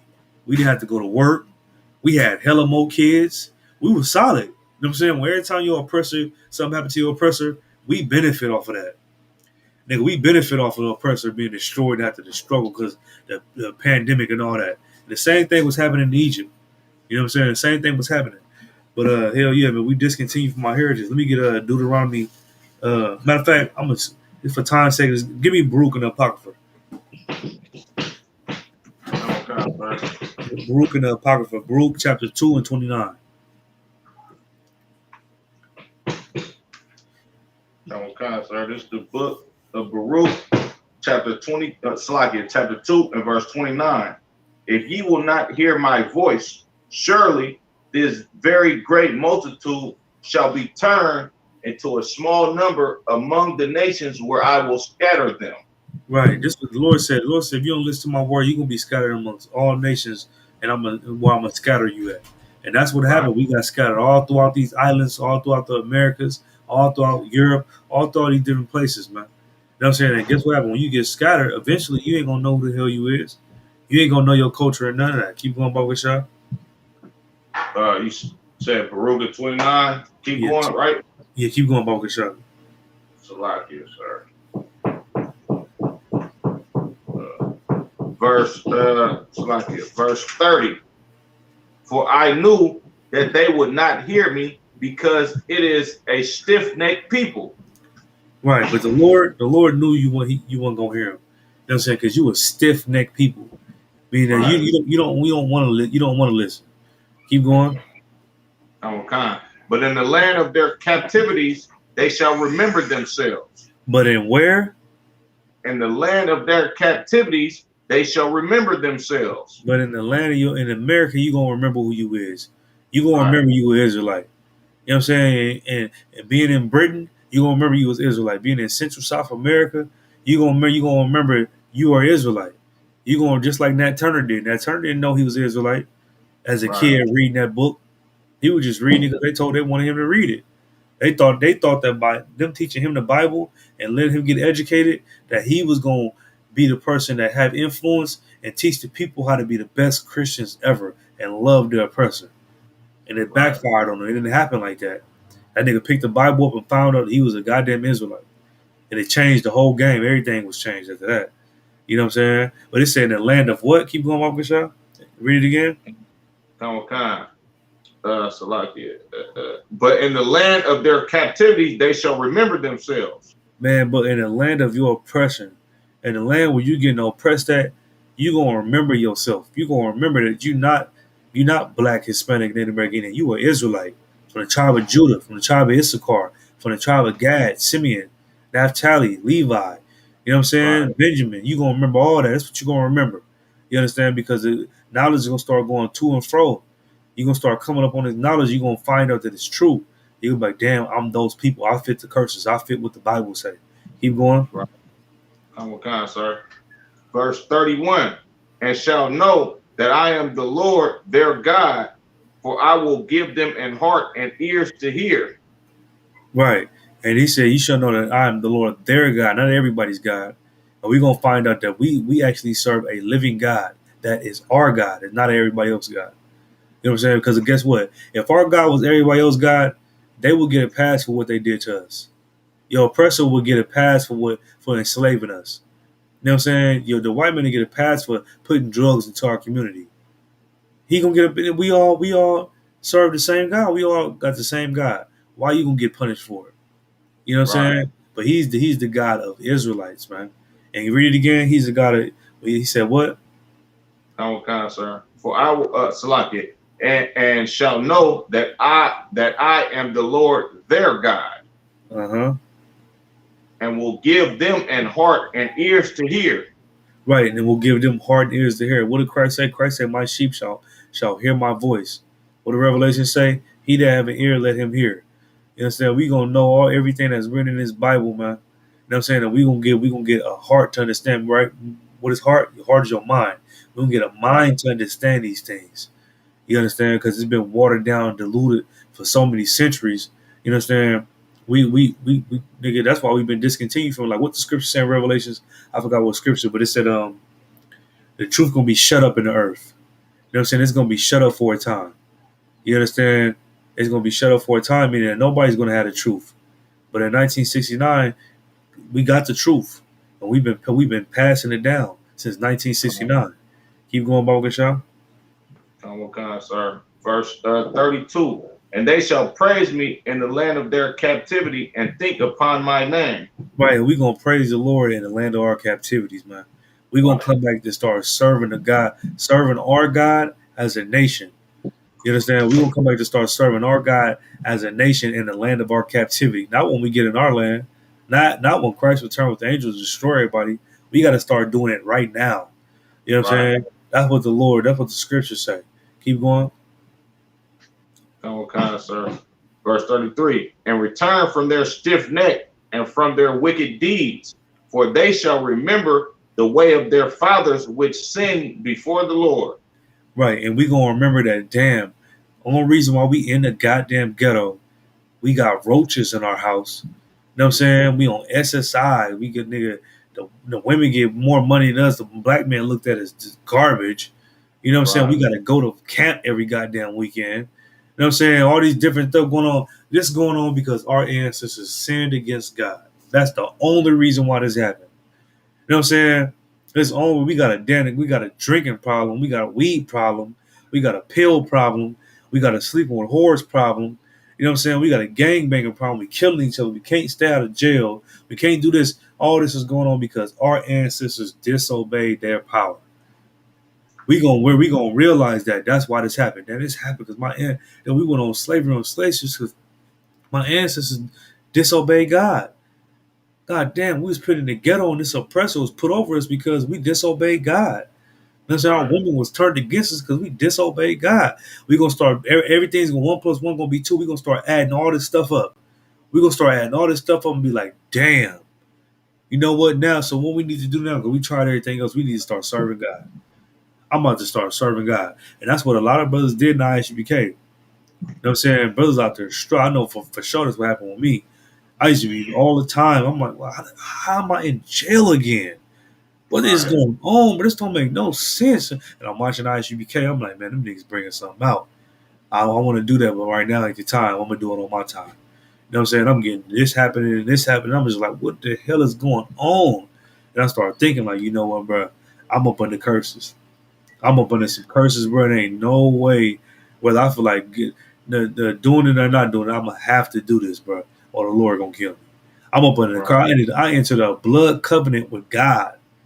You know what I'm saying? The nigga who created the heavens, I'm in a blood covenant with him. Moses sprinkled blood on the people after he told him. He said, yeah, so y'all agree, right?